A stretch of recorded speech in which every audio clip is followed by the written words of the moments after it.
And we are live. What's going on, everybody? Welcome back to another Beer Flow show. Down a man. So Eric's down in Mississippi eating some, I don't even know what, might be eating in Mississippi, some type of fatback or greens, yams. I know he's got some biscuits and gravy if he's in Mississippi. So Eric's not a little boy. He's going to enjoy himself. So big shout out to Eric. And of course, it is me, Rajay, along here with Todd and Joe. How you guys feeling tonight? Good. Feeling good. Tired, but good. One word answers again. All right. I want to do some cartwheels right now. I'm so excited. I'm feeling good. I think the work week has beat these two down. I don't know what's going on here, but we're going to drink a little beer, talk a little beer. I might actually drink a little whiskey because I still got some of his castmates left to my right over here. So we'll see if I try some of that. Maybe if been a rough week, has it? Rod, it's called the Beer Flow Show, buddy. It's called the Beer Flow Show. No, I'm a top wine tuber, so I'm trying to get to the spirits now. So yeah, I don't know where that whiskey plays in because that's wine. It's not win. That's not wine. Top 50 wine tuber. I'm just saying. Top 35. So tonight I'm actually going to go back and try this one. You know what?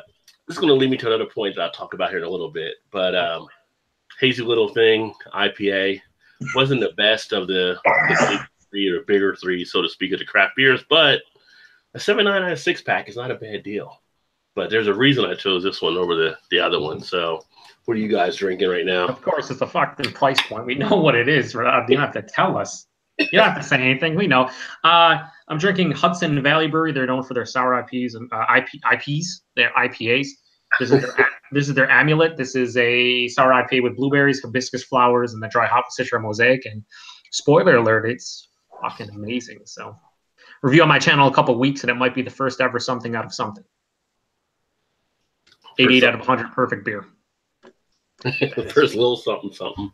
Yeah, it looks amazing too. I mean, that's not that looks matter because I've had some beautiful looking beers that taste like absolute shit. But it helps when it looks good, right? Like any food or drink, it's a. Well, it starts with the appearance, right? The appearance drives into the other things. So yeah, it does matter. It entices you, and then it looks very appeasing. Goes for food too, but yeah, awesome beer. And Todd, what are you drinking? I have the paper towel covered ale by the Brawny Brewing Company. Not really sure how this one's going to go over, but that's not cheap shit. That's Bounty. Just wanted to clarify. It's fucking Bounty. Oh, Bounty. Okay, Bounty. I mean, that's expensive shit. That's top of the line. We're not. Let's give a warm up beer before that one. We're not going to start off with your unveiling yet. Don't you have a warm up beer? I didn't know. I've got one sitting. I'll get it real quick. You got to cleanse your palate, Todd. The palate needs it. If you want to just go eat all the pickles, maybe get some water or some crackers. Well, I wasn't sure when we were doing this. So I didn't want to, mess it up any more than I'm going to already mess it up. So. Well, you already messed it up by saying the paper towels are Braun and not Bounty. Right. I thought it was a Kroger brand. Yeah, no, listen, this is not great value brand Walmart. Okay, we're talking Bounty. Top of the line. It's like $2 a roll. This is the good stuff. I'm just waiting for the Coors Light to be the best beer I ever tasted that I don't know of yet. That's what Eric said. He was close. Like a wild saison. All right, so I grabbed the Summer India Pale Ale, dry hop with Simcoe and Centennial and Mosaic by the Barrier Brewing Lomax. One that Joe sent and unveiled last week. Nice. Hey, it's funny. I talk about this isn't one of my favorite of the three. It's still good. It's like I gave it a 4 out of 5. It's just not the top one. So sometimes the bottom is still better than a lot of the rest out there. Yeah, it's okay. It's all right. It's okay. It's all right. Rod, you like that one better than the Sam Adams one? No. I like this one. I like Sam Adams, and then New Belgium, and then Sierra Nevada. But it's just a tight race, kind of. I mean, this is like a 4. New Belgium was like 4 1/4, and Sam Adams was probably like a 4.35. I mean, it was close. It was close between them and New Belgium. So All good quality. You're getting 4 and above, you know. Yeah, I agree with your top 3. That's pretty much the order that I'd go in as well. Yeah.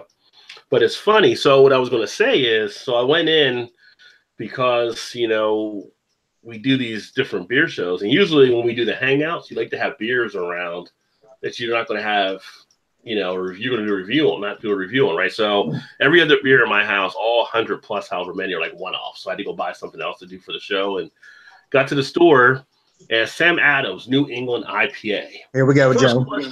First question of the night. Here we go.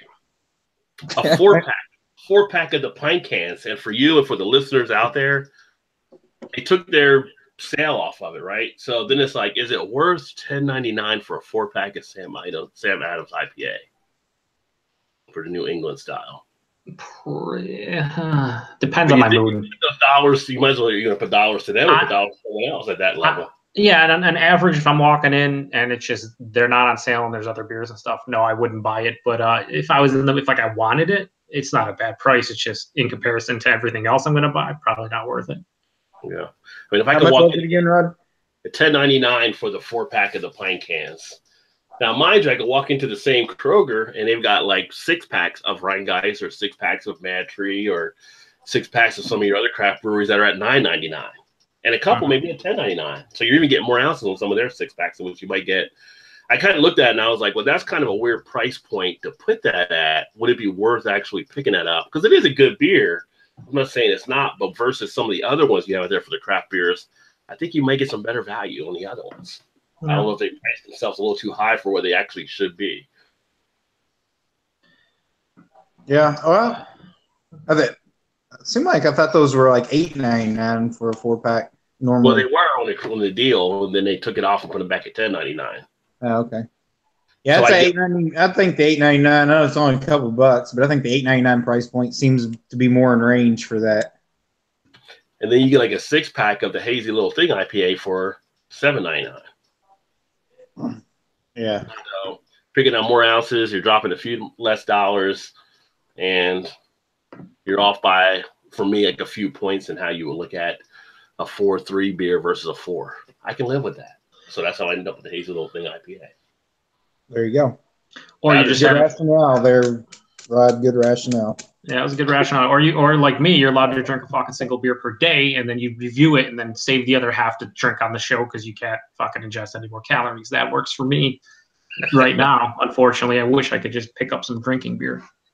And then you're talking about how you measure your calories out, right? So yeah, it sucks, but it's all right. It sucks. I won't put my calories in beer. A lot of days I'll drink two beers, and that's like 400 or 500 calories. So it's like a third of what I can have, a third to like 2/5 of what I can have a lot of times.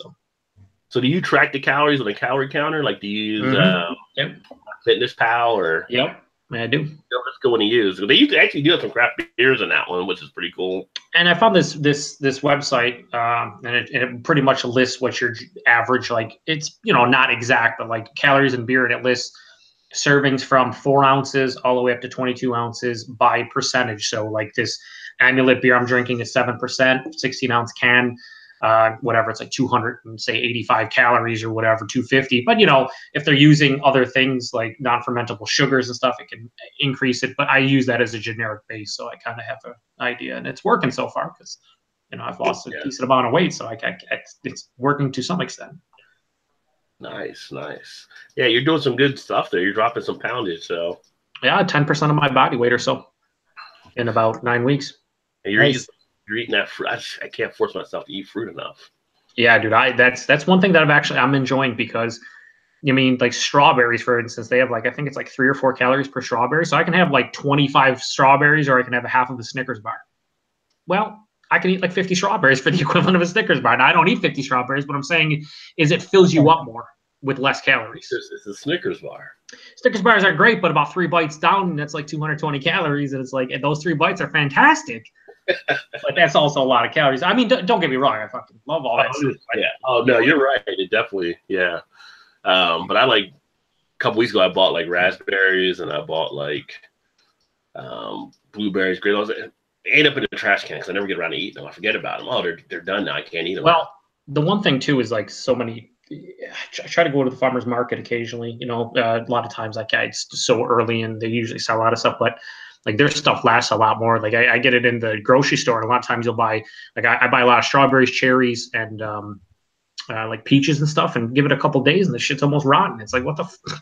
It's like I can't eat this like 2-pound thing of strawberries and this 2.5-pound thing of cherries in fucking 2 days. Like that's ridiculous. Yeah, I was like, you got to eat those today if you're going to get it. I don't got time today. Yeah, no, I don't have enough calories. Yeah, no. Maybe I need to go to dry fruit route because you're good. Yeah, the only thing about dry fruit is because it's concentrated, basically sugar that like you can't eat that much of it for calorie sake. Like a dried strawberry is like double the calories at least. Yeah, that's the only problem about because what they do is they dry out all the actual. They basically it's concentrated sugar, like that's all it is. But it's still a fruit and it's not fake sugar. But at the same time, it's still just concentrated sugar, so more calories. They are tasty though. Dried fruit's fucking fantastic as well. Well, beer is 90% water, and they say, you know, beer uses hops and hops is greens, and so beer's like a salad. No. The way I always looked at it. Well, if you know whatever study happened this week, beer is good for you, but then next week it'll be like beer's not good for you. Then the next study will be like drink 2 beers a day, and the next one will be like if you drink 2 beers a day, you're gonna die by your 50. Yeah. I think moderation, like everything else in life, you have a beer or 2 a day. I'm not talking like a 5 ounce. I'm not talking like drink 2 fucking imperial stouts every day, but you have a beer or 2 on average every day. You should be good for your body, I'd imagine. Just like wine. I see some of those stories where someone lives to 106 years old and they say, what did you credit to? Oh, I do a shot of Jack a day, and or I do a couple beers a day, whatever. Mm-hmm. So I'm like, that's my cycle with them because they're actually they're the proof. They're done. Yeah. They made it.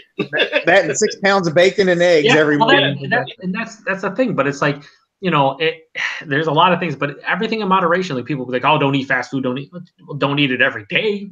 You can have it a couple times a week and you're fine. But if you're eating fucking literally 2 Big Macs a night, well, there's that one guy that he does eat 2 Big Macs, but he's eating just Big Macs, right? Yeah. So he's keeping his calories down. But yeah, it's just everything in moderation. When people hear like, oh, I can drink alcohol, so fucking drinking a 6-pack every night, it's like, not that much every night. Like maybe once in a while, but not every night. Yeah, I still think it's kind of funny when some of the people I talk to, they just think like we review beer, like we drink beers every night. Like we don't actually drink beers every night. It's kind of funny. It's like one here, one there, but it's like there's an impression that all beer reviewers or people that do these videos are drinking beer all the time. That's not the case. I mean, no. There's not a few in a group that do that. I'm just saying, not all of them. and it's give and take for me. Like the last 2 weeks, I've pretty much drank a beer or 2 every day to review. But then I'll go like 2 weeks without even drinking any for review and barely drinking beer at all because I've got 2 or 3 weeks worth of reviews in the queue, and it's just like a lot of days I just don't feel like drinking a beer. Honestly, I just don't feel like drinking. It happens. But yeah, there. I mean, I'm sure it's just like everything else. I'm sure there are beer tubers that drink a 6-pack every night and they review a decent amount of them, and there's other people that drink 2 or 3 times a week and that's what they review. But yeah, we're not all drunks. I mean, depending on your definition of a drunk, like some people's definitions are like the official definition is ridiculous. It's like, oh, if you drink 5 beers a week, you're a drunk. It's like, dude, what? That's not even 1 a day. Like, you drink a single beer a day, you're not even you can't even get a buzz. Nothing even unless you're like 20% or something. Like, what are you talking about? Now, if you're drinking a 120 a day, Yeah, if you're drinking a Dogfish Head fucking Danger Cap beer every day, then yeah, maybe you're technically a drunk. At 8 o'clock in the morning before you go to work or something. Yeah. I think the way I look at it is, I mean, I know there's function drunks and whatnot, but like for me personally, I don't crave beer. Like, I mean, sometimes everybody craves something, right? But like, if I don't drink a beer for a week straight, I don't feel like I need it or whatever. It's not like, oh, I need to drink a beer or whatever. I've went 2 or 3 weeks at a time since I've been reviewing beers where I did not review or drink a beer. Yeah. Whatever. I mean, everybody's different though, right? So it's what works for you. Any comments out there before we roll on to? Todd, is there any comments out there? Yeah, all kinds. All right. So Eric Gilbert says, I just can't see any of them. That's all. Yeah, that's a likely excuse. Eric Gilbert says, cheers. Cheers, Eric. Cheers, Eric. Cheers. Downer Pass Whiskey says, hi, guys. Hello. He's back last week. Earth gives us a cheers. The mug, frosted mug. Earth just got home, probably. Yeah, baby. Earth is a great individual, baby. And then Earth and his family and friends are safe out there. All the damn fires. Yeah.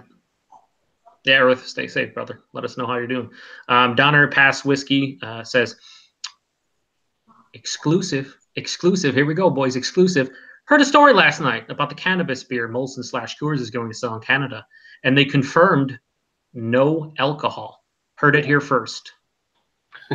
Did we cover that last week, though? But I don't think he said anything about no alcohol. He said it was going to be a cannabis beer, but no alcohol. Yeah, there was no alcohol. The Lagunitas is no alcohol in theirs they released in California, too. They were actually about to shoot. That's no fun. But that's great. I love. We got Don out on the street. That's good. He's picking up stories for us too. Yeah, appreciate the confirmation there. You can always use beat reporters. Yeah, for sure. Raining on your parade, my parade, pretty much everyone's parade at all times. Says I see Sam Adams doing this LIP all the time for $9.99 to $10.99 right down the street at the corner store, $8.49. That's a pretty good deal for $8.49. Yeah. And then he also continues with he's got no problems with that Sierra Nevada that Rod is drinking. I don't think any of us really do.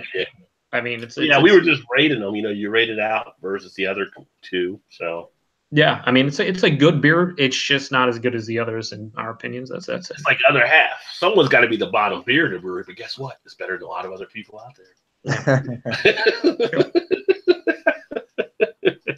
Eric Gilbert says he'd rather drink a 24 of Coors than eat a Big Mac. I would not. I'd rather eat all the Big Macs. 24 That's just because I don't like Coors. What is the deal with Coors in Canada? People love it there. Fucking yeah, Chris with his Coors Light addiction. It's good times. Or it says, don't some reviewers drain pour the rest of their review beer after? They do. I've actually drain poured a few that like that coconut pineapple one I said I wasn't going to. I poured out like the last 4 ounces because I was just like, yeah, well, I mean, I wouldn't have if I'm not on a diet, but I would like 4 ounces. I was like, this is going to be like 100 calories. And this is just like the most average. Yeah, I gave it a 3 out of 5. So I'm like, I gave it like a barely passing score. And I'm like, that and one other beer. I can't remember the other beer, but yeah, I mean, even on the diet, I mean, fucking some of these beers people give me, they're expensive or I pick up. It's like, if I'm paying $4 or $5 for a fucking pounder can of something, I'm drinking that shit unless it's gross. Yeah, I've had a bartender pour out a drain pour of Shandy Lenny Kugel this year for me because I wanted the glass. Like, I tried. I can't finish this. You got to pour this out.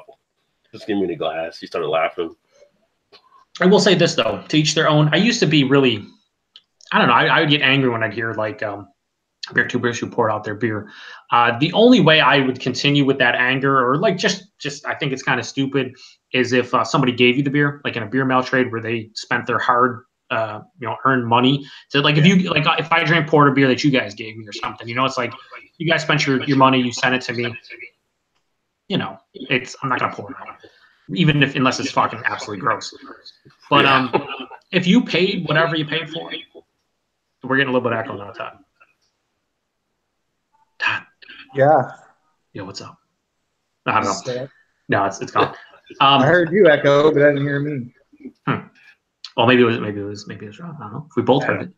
But anyway, yeah. If you're paying your own money, you can do whatever the fuck you want with it, right? That's the whole thing. If you're paying whatever, then if you don't care about wasting that money, then pour it down. I don't. It's like somebody like Rod. Rod fucking bought the raspberries and fruit and stuff, and he didn't get to them, and they wasted. And he threw them out. But guess what? That's Rod's money. He spent it. He can do whatever the fuck he wants with it. So, I don't get that angry when I hear people poured their stuff unless someone was nice enough to send it to him, and that's pretty fucked up because you didn't pay for it. So I feel it's kind of fucked up. Because if someone sent you, what is it, like one of those cakes around the holidays people send? Fruitcakes. They get thrown away all the time. I like fruitcakes, though. Well, I know you're the one that loves them. A lot of people throw them away all the time. Well, put it this way. Let's settle down. I didn't say I love them, Rod. I said I like them. They're okay. They're tolerable. I'll eat them. But I'm not doing fucking backflips over them. I know why people don't like them, though. That's like fruitcakes are one of those things usually either you like them or you don't. There's no like, oh, I can eat.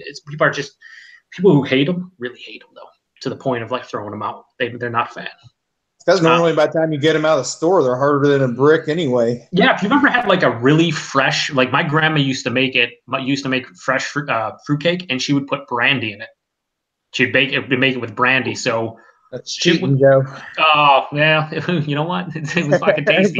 but it'd be good. Like, but nobody's fruitcake that I've had, store-bought bakery, compared with hers, obviously. But I mean, I've gotten ones from like the bakery, fresh, and like Todd says, you get those prepackaged ones out on the shelf. They're fucking like, it's like coal, you know, like just like a lump, like a brick. You could kill somebody with it. I don't want to eat that. We also said our Elbow 88 says, "Howdy, folks. Cheers. Nice to see you back. Nice to see Cheers. you." Earth says, "Safe, but breathing in a lot of ash that's floating in the air. It's shitty, man." Yeah. Yeah, be careful out there with that. Yeah, that's man. bad too. I mean, how close is that to Earth? If he's still there, how close Earth, is that to you? Yeah, what's the closest wildfire to you right now? Farmo Fanatic says, "Hey everyone, hello." Hey Farmo, how you doing? Eric Gilbert says, "Double fisting." Talking about Big Macs or Coors or? No, he's talking about the Jameson and the hazy because I know. I poured a glass of the Jameson and on there it tells you to drink it with an IPA. So for fuck's sake. with an IPA too. Don't tell us what to do, Jameson. We'll do what we want. Yeah, you said do it on ice and it sucked on ice too.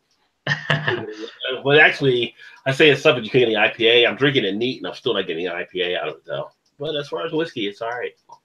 As long as it goes down smooth, everything's fantastic. I would say I do pick up a little bit of kind of a little bit of a hoppier feel as far as the aroma, but not the taste. Yeah, no, but I got the stout version back there, so eventually I'll open that one up. I feel like you'll like that one much better.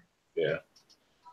We have a newcomer to the chat, some guy that goes by the name of Eric, a Lions fan. Never heard of him. He says, "Hey guys, just checking in. Mississippi is craft beer hell. Not a lot of breweries tap rooms here." Oh, I sent them to one spot down. I don't think they had like 40 taps there. I guess it's not only malt liquor Monday, but malt liquor every day down there for Eric. You know what I'm saying? Yeah, he did the still reserve from the hotel room. You know, he should just do a whole week of malt liquors and then just put them in the queue for the following Mondays. There you go. You're done. Hammer them out. But speaking of malt, Eric might want to try. Big shout out to John Pierre. Apparently, he did the Molson Triple X today. And within an hour, he had over 76 views on his channel. Oh, wow. Well, yeah. It must be the hot one to do. Sure. Fucking still Molson Triple X. So Eric, everybody's tuning in for the wrong reason, getting disappointed. Unbelievable. Earth says he's pretty close, but not enough so to get caught up. So that's good. Still shitty for everybody. Eric laughed at my comment of longtime viewer, first time caller, Eric Alliance fan. Backwoods Billy Craft Beers says malt liquor indeed. What's up, Billy? Yeah.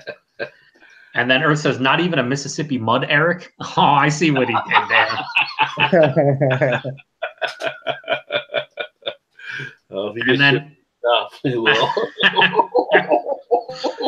And then and then Eric Gilbert says, pro tip, don't search double fisting on Google, or do. I was going to say, that could go either way. You take it how you want to take it. And then Eric says, I see it back home, but not here, although I didn't do a whole lot of beer shopping. That's on you, Eric. Yeah. He's talking about bringing back the Still Reserve 6 if he can to match it up against the 8. On a scale of 1 to never, don't do it. Just don't do it, Eric. And then he said, walked into that one. Yes, you did. And that's all we got. We're caught up for comments. That's some good stuff. We'll let Todd finish his first beer before we do the mystery beer and everything. But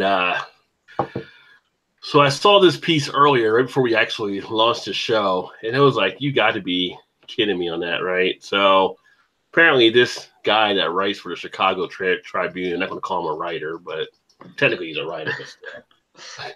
Anheuser-Busch on its way to becoming king of craft beer too. Like, dude, you cannot buy your way into craft beer. They did, but they don't get the credit for because they open their wallet. They're getting all these deals going. It's going to be under their umbrella and stuff. I mean, can you buy your way to the top? Can you do that? I mean, that's just kind of ridiculous to me. I mean, you can. I just don't know. I don't think you can do it in craft beer, but let's say I hope not. I hope you can't do it in craft beer. He's wrapping in all their stuff from Goose Island, Wicked Weed, 10 Barrel, Devil's Backbone, Elysian, Four Peaks, Breckenridge, Golden Road, Blue Point, Carbot, and like, dude, like, honestly, frustrating. Honestly, like 10 to 15% of those breweries, maybe 20 at the most, are actually like good. Like the rest of them are just like, yeah, you're owned by AB InBev, you make okay products, but like you're certainly not in the top tier. So they need to buy better breweries. But here's the thing: most of the better breweries that are knocking it out of the park currently, not going to sell to them. Yeah, that's right. Hopefully not. Well, I can never say never, but I mean, I feel like probably not. I mean, you'll continue to see one or two here every year that will get people all shook up. Shout out to Elvis. And, it'll continue to happen, but I don't think you can buy your way to the top. It's kind of funny, though, because one thing he did put in here, and he's not a bad writer. I just give him shit because I like that title. But he said before the shopping spree of Anheuser-Busch, attempted versions of craft beer, most notably under its Michelob banner, Michelob Hefeweizen, Michelob Pale Ale, Michelob Hop Ale, Michelob Ginger Wheat, and Michelob Winter's Bourbon Cask Ale among them. All failures, pretty much. And then he gets into the one that was a success, Spring Heat Spice Wheat, which later became Shock Top. Mm-hmm. So it's kind of just crazy. They tried, they failed at it, but just that's why they're buying them now, because they got the money to do that. You make your lager, that's your cash cow. Mm-hmm. That's what you know to do. That's the recipe you've been following. It's not as easy just to jump over to craft beer world, is it? Anheuser-Busch. It's not. We have some comments that pertain to here. It says, Backwoods says malt liquor, ice beers, all higher ABV beers, best-selling beers, light beers, then imports, Mexican lagers, sour style, then followed by the New England style IPA. And he says number one selling beverage company by sales is AB InBev, followed by Coke. It is. They're still number one when you're talking about beer as a whole, right? Like, Bud Light's the number one thing, and it will be for a long time. But they're losing significant market shares. In a lot of regards. But they're going to probably be the top for probably as long as we live. I mean, and you're always going to have that part of it. You're always going to have those people that like McDonald's, right? So yeah, there's nothing wrong with that. Part of that society is going to like them. Yeah, for sure. But you're not going to confuse a Big Mac from a burger from Ruth's Chris either. No, it's true. And then he says AB InBev owns a ton of craft breweries, and they do. But like I said, most of them, again, it's all opinion based. But for me, like the only ones that I really buy anything from are Goose Island.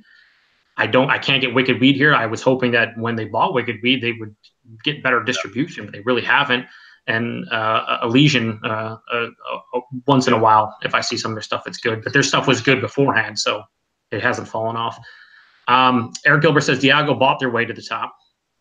They have a bit, but not really to the top. And then Backwoods, all caps, says, laughing his ass off. They sell more light beer than craft beer companies sell combined. No, they do. And I don't think anyone's here is arguing that. But I think the question was, can AB InBev buy their way to the top of craft beer? And no, if you probably look at sales in craft beer, I don't know where AB InBev would rank. Yeah.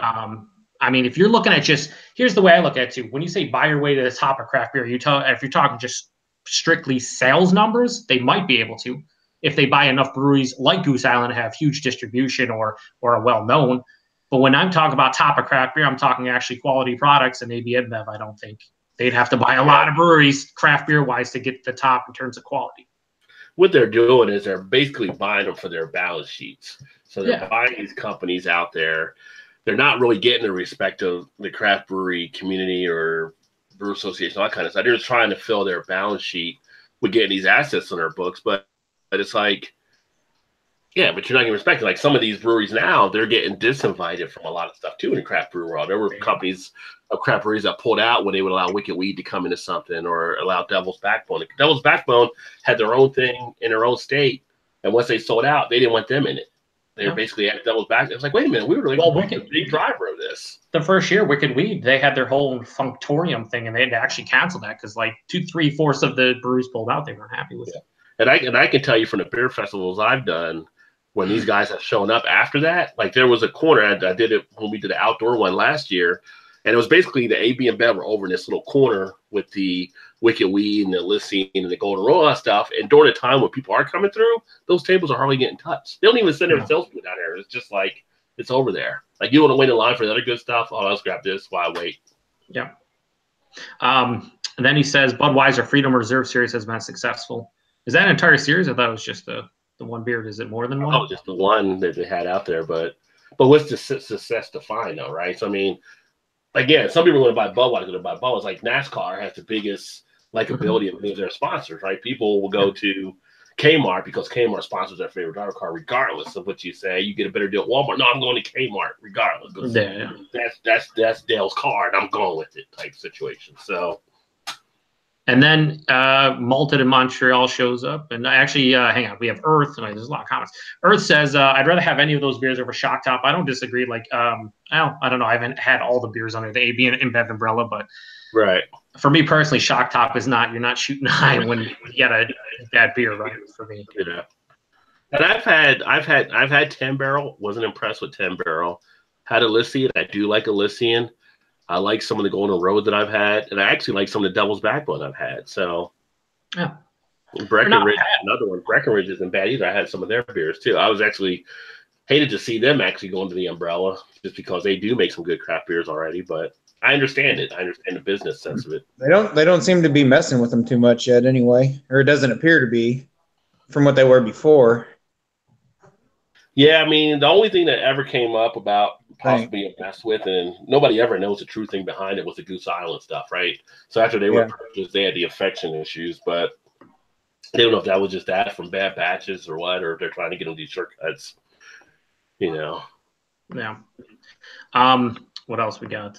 We have Backwoods continues with craft beers actually falling off. It is at the top of the bell curve. I don't know about that. I mean, people have been saying it the last couple of years, thinking it's falling. I mean, we've actually got more and more breweries coming on board. I know here in Cincinnati it hasn't fallen off at all because we still keep growing with more. I mean, it's gonna at some point it's gonna plateau. I'm sure that like any industry, though. Yeah, at any industry. I don't know if we're there yet, though, from what I've seen. But I don't know in general. I remember reading an article, and I'm looking at it right now, that beer sales last year, I think they fell like over 1%, which is the equivalent of, I'm looking at here, like fucking. But that was all beer sales, right? Well, yeah. It was actually went up. It was, craft went up 5.0%, 3.2% for import beers, and 3.6% for export craft beers. But overall beers dropped 1.2%. It was probably the lowest, maybe, that the craft beer has seen in terms of growth or whatever in the last X amount of years. But there was still some growth now, which probably at the end of this year might be 3 or 4% or even less than that. But that just shows you this is U.S. beer sales volume growth 2017. If craft in general went up 5% and everything else dropped 1.2%, who's dropping? It's not craft. Not that I like, and again, I'll just say this: I don't really care in general. Like all the sales and who's doing what or whatever. I drink what I like. I try to support local and craft if I can, but I'm not one of those guys that's not going to buy any big guys because, I mean, if you make good beer, you make good beer. I'm not one of those guys that scream from the rooftop, don't fucking, buy big guy stuff, and then next day you're going to find me at McDonald's eating a Big Mac or at Walmart buying something because whatever. I mean, there's a need for most stuff. But anyway, then Malta Montreal shows up and says, "Sup, Rod and crew, Manhattan Beach is incredible." What's up, Swami? He's out to California now, so he's going to run through the bike ride they did. I would say he's doing the bike riding. Okay. Yeah, he was in Vegas the last few days. Mm-hmm. I don't know if Malton, if you got a chance to swing out to Hogs and Heifers or not, let me know if you got a chance to pop out there off of Fremont. I told him to go there. It's like one of the biker bars out there. It's pretty cool. Sweet. That must be Hogs and Heifers. Settle down, Todd. We know you're excited. Hogs and Heifers. Everybody kind of knows like the whole thing with Coyote Ugly, but Coyote Ugly is like the glamorized. Hogs and Heifers was one that started. Actually, where Joe's at, not in Buffalo, but in New York, there's one up there as well. But it was like basically sort of a biker bar, and it's all kind of female bartenders like that, and a real good time. They order drinks for you, and you don't know what's done half the time. And if you like don't drink it, you know, they have fun. They give them this megaphone. They start calling you all kinds of names and cursing you out and do all kinds of stuff, kind of put the pressure on you for you to drink something, which is pretty funny. But it's a pretty fun bar. You kick back, relax. And in Vegas, it's one of those bars where they don't soak you on the prices either. And they actually hit you with a lot of liquor on it too. So you come out feeling good. Nice. And then Backwood says, no, all beverages, beer, wine, ciders, soft drinks, etc., according to the Beverage Industry magazine. I guess that's what you're talking about, the sales. In the sales, I think, yeah. Yeah, and he said then Coke second. Eric says, cheers to Swami, and then he continues Swami with enjoying the last 3 days with beaches and beer. Beaches and beer, to clarify. No, biatches. No, and then he says, then back to reality. And then I think he's flying back too. I don't know if I think he is. Yeah. I thought he was, maybe not. And then Backwood says, I don't know if you realize this or not, but AB InBev controls the distribution. They have a ton of breweries that are newer craft breweries that basically give them access to their distribution network for a piece of the pie. Yeah, and I think that's the unfortunate thing is a lot of the breweries they build and they buy out. I mean, you've seen it, but you've even seen it from like Sam Adams, where like shelf space is a huge issue, right? Like they can push the little guys out because they have more power, and they're like, hey, if you don't give X amount of space for this new craft brewery that we just purchased or this new line or whatever, then you're not going to get this from us. And this might be fucking Bud Light or Budweiser, something that they need to depend on that store. Yeah, that's how you basically squeeze the stores. Yeah. Yeah, it's fucked up. I mean, it happens all the time in business, but it doesn't make it any less of a shitty situation. Yeah, we learned about that when Kyle was majoring in advertising. You know, you don't know how you squeeze shelf space on people. It's like, well, we're bringing this in, so you give us this, or we're cutting this out over here. Yeah, and like I said, that's not even AB InBev. Like Sam Adams has done it for taps as well, where they've done the same thing. So once you get to a certain level, it's like that's the way you kind of try to control your market share and continue to be at the top. And I guess that's just how business is, but it doesn't make it any less shitty. Eric Gilbert says drinking Muskoka cream and likely some whiskey. There you go. He's double fisted like you. There you go, son. And then Backwood says Freedom Reserve Series. Next one is a bourbon barrel aged copper lager coming out in September. That's the one with Jim Beam. That's a Jim Beam deal they got coming out with bourbon, I think. Yeah. Paul says, cheers, gents. What's up, Paul? Cheers, Paul. And then Billy says, I like Shock Top, also Devil's Backbone. And then, yeah. And then Paul says, that's on you, Billy, with a smiley face.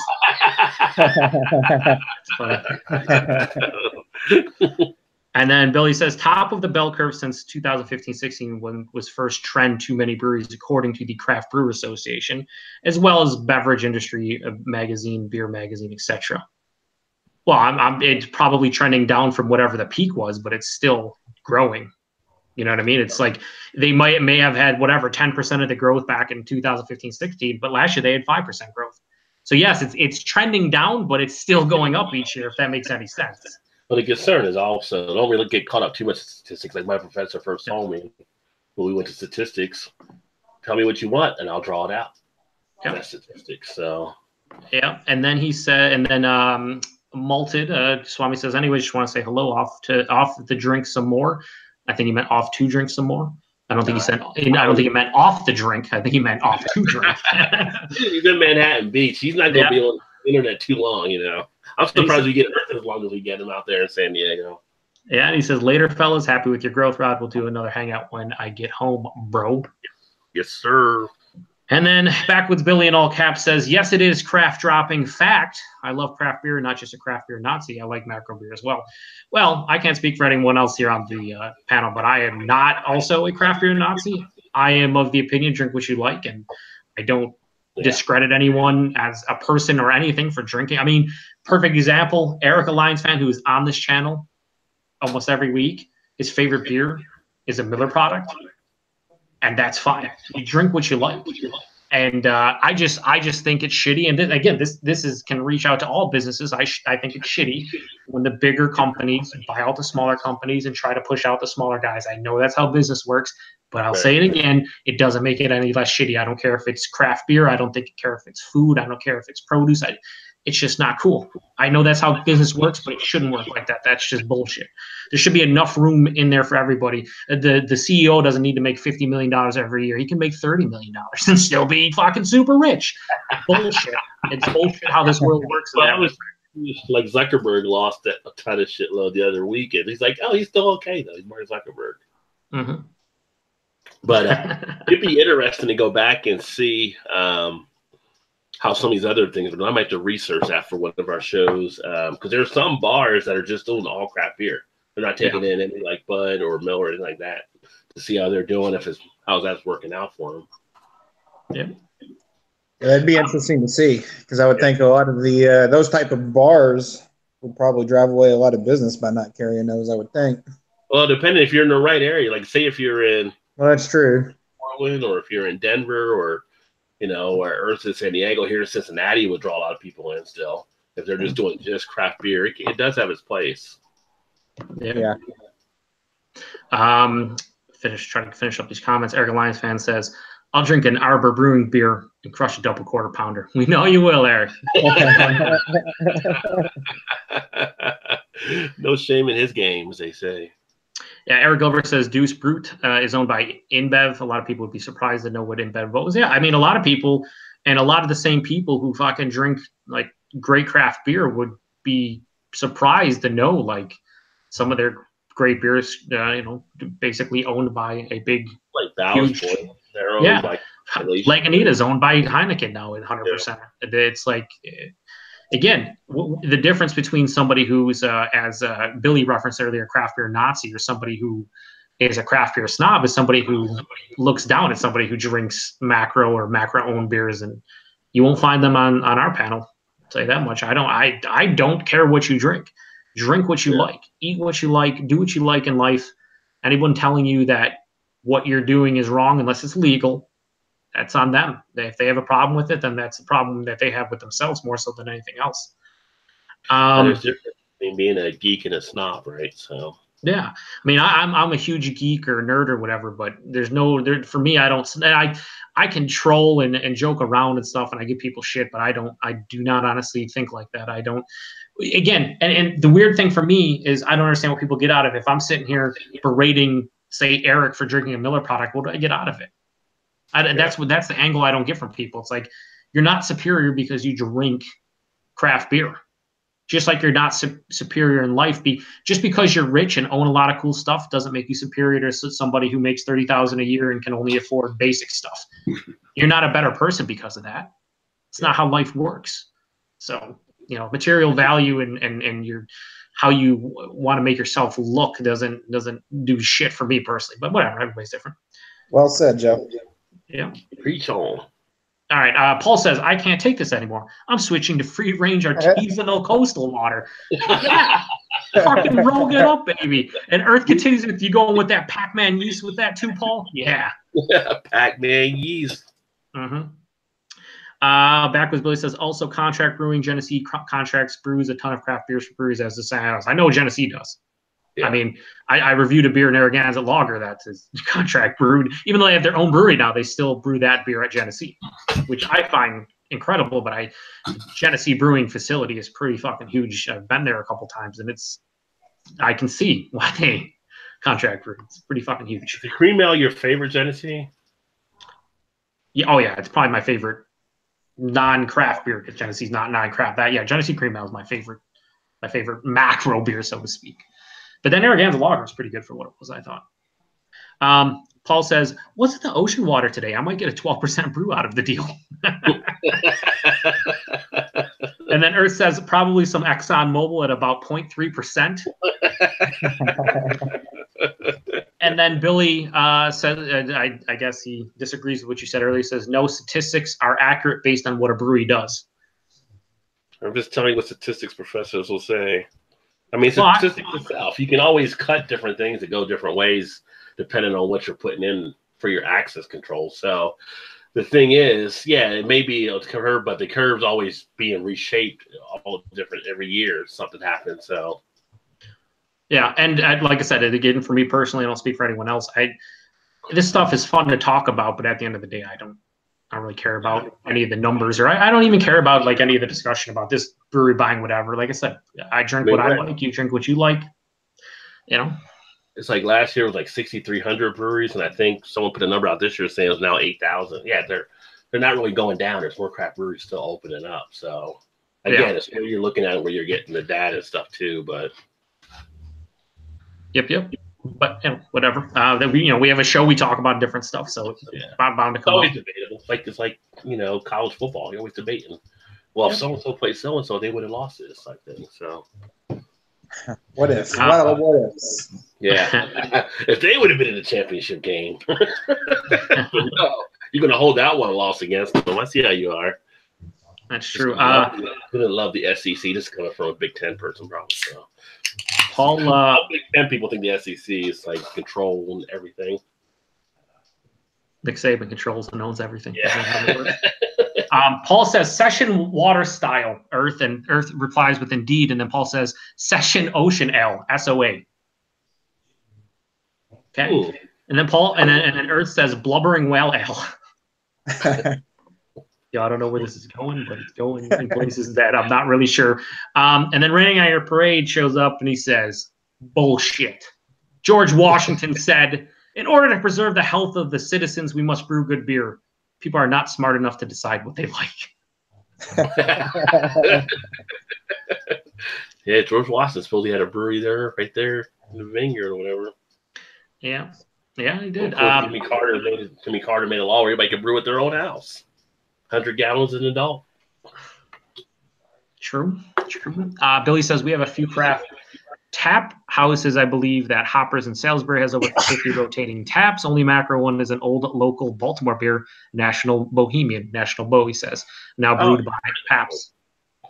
Yeah, me too. I think that's another like national, like Jenny Cream Ale type of, like people really enjoy that over the big guy. Over that. That'd be a cool little thing to also check out too. So. Yeah. Paul says choking dolphin porter.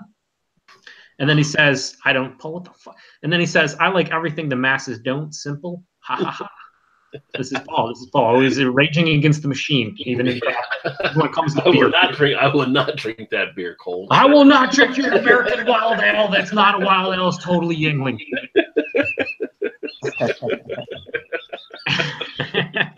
Elbow 88 says, I'm trying to listen to you guys and check out the NFL preseason game and drink a beer. I'm not good at multitasking. He's going to just put that on mute and just listen to us. And you can just watch that and listen to us. Depends on who you're watching. We might be more entertaining or less entertaining. It all depends. And then Backwoods Billy says, I classify myself as a beer enthusiast, a beer lover. I love all beer. I just love some beer better than others. I think you'd put us all in the same. Beer enthusiast is the good way to go about it. I like beer and I like talking about it. Clearly, we talk every week. We have YouTube channels, most of us except for Todd. And then it's a lot of fun to talk about all this stuff. But the people who take it too seriously in this realm, like if you work in the industry, yeah, you should take it seriously. That's your livelihood. But we're just some guys on YouTube enjoying ourselves, having a nice like tonight, Thursday night, chatting. Never take it too seriously. I don't want to get in arguments or debates over trivial stuff that for me doesn't matter at all. When people get angry at somebody for drinking this beer or liking this beer, what the fuck? None of it matters. None of it literally matters. And that's why I left some of the Facebook groups that I was in, because it's like someone will post a picture of a beer. And so that's not craft beer. That's so-and-so. Like, then the whole war will break out. And it's like, okay, it's not craft beer, but you have to go all hardcore with the person either, Yeah. How much does that actually affect their daily life on what somebody else is drinking? Yeah, and are they going to lose sleep at nighttime because I'm drinking a Miller Lite or a Bud Light and that's the perfect way to think about it, Todd. It's like some of those people do get like they're distraught when somebody's doing something like that, like their world's ending. We have a craft beer group on Facebook. How dare you post that Miller Lite? And it's like, what? Yeah. Who cares? Like, who lives? That's what the difference, like between like a beer snob or a beer geek would be. A beer snob would turn on and attack that person, while a beer geek might try to find out why that person likes that, and maybe educate them about what might be a comparable craft beer they might want to try, but not attack them for it. You know what I mean? Hey, if you like this, you should try this. Yep. I mean, you should always encourage or try to encourage someone to, and it is just in general to kind of, broaden their horizon, so to speak, when it comes to anything, whether it's food or drink or, hobbies and whatnot. But don't ever try to force yourself to change somebody. If somebody's open and willing to try something, that's cool. But if not, don't force it. So many people get a little bit too pushy. You'll see people be like, "Oh, try this and try this and try this." No, just if somebody wants to try something, you'll kind of have a good idea whether or not they're open to it. Yeah. One of the first things we were told in advertising, can't change a person's attitude. You can only affect their damn, I lost it right there too. Motherfucker. Come on, I got it. You can't change piece of knowledge. You can't change their attitude. You can only affect their perception. So you don't try to go at somebody head on. You want to put perceptions around them to make them think about things themselves, and then they'll try it themselves if they're interested. And like I said, that goes more of me wanting somebody else to maybe find something that they might enjoy. And again, and I hate fucking saying it all goes for everything, but it does. It's like I have family members and friends that if you go to a certain restaurant, they order the same fucking thing every time because they love it, right? But it also shelters them from trying anything else on the menu that they might like more, but they're afraid of the failure of basically not liking that. So they're going to stick with their true and tried meal because they don't want to try something and have it not be as good. There could be fucking, half dozen things on the menu that they like more than what they're eating, but they're afraid to try it. And that's kind of what I look at craft beer. Like if somebody's drinking a macro beer and that's what they drank their entire life, they're just used to that. Look, I'm going to drink this. That's what I drink because that's what I like. But there might be fucking 100 other beers out there that they like more than that beer, but they don't want to give it the time of day because they're afraid of spending the money. They're afraid of just wasting their time. And I get those, I get that way of thinking. But a lot of those people, once they try one or two beers, I feel like they're like, okay, like there's other stuff out there I'm willing to try. A lot of times, I say probably 90% of the time, they go back to that original beer and that's their drinking beer, but they're more open to trying other stuff. There are a lot of people don't. A lot of people will never do it, but I feel like you have to be open-minded and the person has to be open-minded to be able to encourage them. And some people just aren't, which is fine, whatever. I mean, you shouldn't be afraid to try stuff though. No, I think there's also to that point, to what way I perceive it, I think there's like a fear of missing out on something or fear of failing. Like, say, if you go out there, you're like, well, I want to order something different because I know this always works for me. And if I mess up and order that and I don't like it, then I'm out. I paid for something I don't like, I won't finish it, blah, blah, blah. But if it's an option where someone offers them something, they're more willing to actually try it because they don't have that fear of loss anymore, too. So if we're like out drinking and they say, well, I'm going to get a Miller Lite, and you're like, well, I'm getting this hazelnut IPA. What is that? You want to try some? I don't really know. Let me get you one to see if you like it. If you don't like it, then I'll go ahead and finish or whatever. They're more apt to actually try stuff. So sometimes you have to be there to help them into that next stage as well. Yep. Yeah. You guys, great analogy. I like it. I'll try to finish up these comments so we can get to whatever our next topic is, which I'm sure we don't have. Todd's mystery beer will be next. Okay, there we go. We have the next topic. Fool me once, shame on you. Fool me twice, shame on Rod. That's what I say. Eric says, headed to bed, gents. Getting up Earl sucks. I hope you're not getting up with Earl, but I mean, if you do, if you are, nothing wrong with it whatsoever. But I think he meant he's in the South, so you never know. You know the giver and the receiver, so there we go. Yeah, no, live it up, Eric. We're not here to judge. But he says he's getting up early sucks, which I think he's getting up at like 4:35. I know down there. Safe travel back too, by the way. Yeah, for sure. Yeah, stay safe in general. Eric. Backwoods Billy says Genesee Cream Ale is the first cream ale. Additionally, cream ale is the only American beer, and it's fucking delicious for what it is. I do enjoy that beer. Not sure if I've ever really had fun talking BS beer politics ever, says Paul. Well, that usually goes for politics in general. Yeah. But when you make it beer politics, it's just pretty much the same thing with beer being different. Earth says Paul is gaming the system, and then Paul responds with hashtag only wild ales, aka Yingling. Paul says, I don't take anything seriously, even important shit. Haha, maybe that's why I'm a broke divorced chump. Ha ha ha. That's not funny, Paul. Jeez, man. Jeez, man. Earth laughs. Paul says ta-da. Eric Gilbert says down with pastry stouts. This is where we disagree, Eric. Pastry stouts are fantastic. The flapjack nuggets was amazing. You just need to drink more. Now, whatever. If you don't like, pastry stouts, then, we're not going to talk to you anymore. Isn't that how that works? We don't. Just haven't had the right one. Oh, I just blocked Eric Gilbert from the channel. Sorry, Ron. No, I'm just kidding. I'm just kidding. No, that's the great thing, too. It's like again, it doesn't need to be said, but I will say it again, just because I don't shut up. But drink what you like. Nothing wrong with disliking a style, liking a style, disliking a brewery, liking a brewery. We all have different. I mean, there's been beers that Todd and Rod and Eric have sent to me that I like. The Tropic Nuggets I was not a huge fan of, and everyone else seemed to like it. And then there's beers that I'll send you guys that you won't like. Whatever, fucking, it's fun trying stuff. And stylistically, if you don't end up liking a style, you don't end up fucking liking a style. It's not the end of the world. Some people are so many people get like upset at themselves. They're like, what the fuck? I can't get into sours. And you can't get into sours. How many other styles out there that you enjoy? Fuck it. You don't need to like every style. Then you don't need to. Man, people just get riled up over nothing. JT Davis 62 says, if it feels good or tastes good, do it. Words to live by. JT. Words to live by, JT. Another member of the Beer Coalition. Yep. And that's all we got for comments. Awesome. Well, you ready, Todd? Oh, boy, this is going to be I guess. You're going to do a good job, Todd. Todd, you're going to do a good job. You're going to lose all your viewership because of how terrible this is going to be. So for the first time ever, Todd's going to actually do, I don't know if you've ever done a review, actually, really, but like a mystery beer at that. That's like that's a lot of pressure right now. Rod, you're giving him too much pressure. Let's not call this a review. That's too much pressure. I can't hear me. I'm breaking up. So Todd is going to sit in here and enjoy this mystery beer, try to guess what it is. The thing I will ask from you, Todd, is to guess the style, but also give a rating, like an untapped rating, so we know how much you enjoy it. And I hope you have a knife to get the paper off, by the way, because Joe like wrapped that son of a gun up like.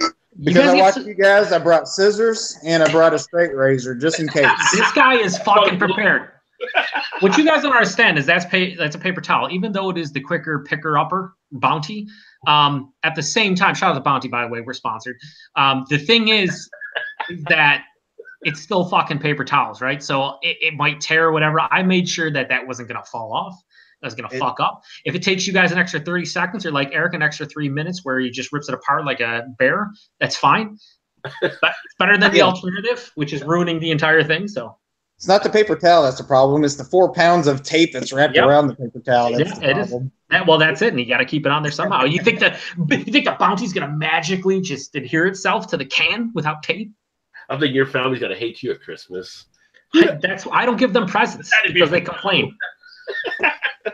They're like, oh, this is too heavy on the tape. Guess what? No more presents for you.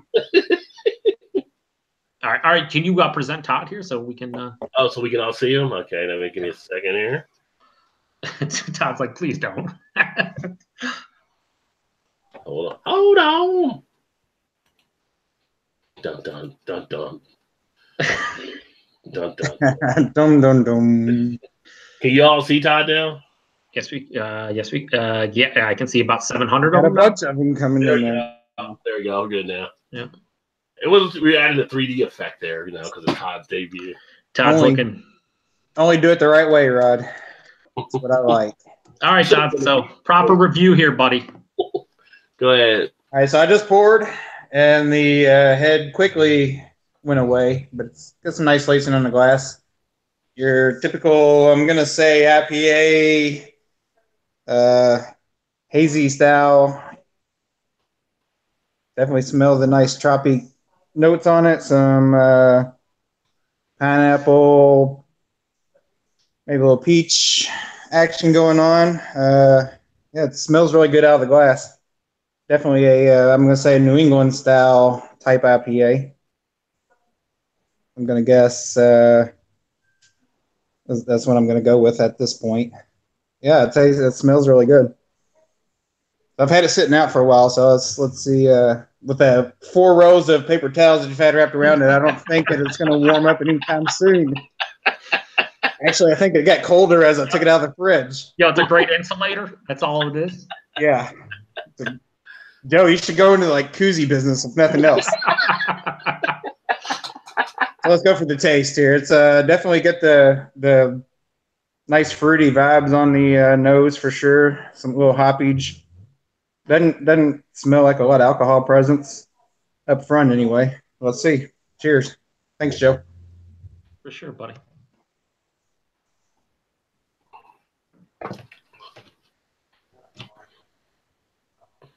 Pretty good. It's probably gonna be like some kind of Coors Light knockoff of some sort. I'm gonna be like a total. I somehow opened the can and poured fresh orange juice into Coors Light and then resealed it. It does actually taste a lot like a fresh orange, a lot of orange, some mango, maybe a little bit of, maybe even a little hint of peach kind of on the nose. Definitely tangerine-esque feel to it.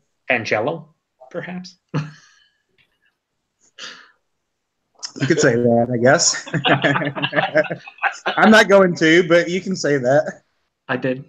I love yeah, that's very good. I like that's nice. I'm gonna go probably 7.5% ABV. Let's say. Okay. I'm not gonna guess IBUs because, as you said, who really cares? Nobody knows. No, nobody. And IBUs don't, in the grand scheme of things. At least when it comes to your palate, doesn't really matter. So yeah, I'm gonna say a New England style IPA, 7.5%. That's my guess. What did you give it out of 5 on tap? What would you give it?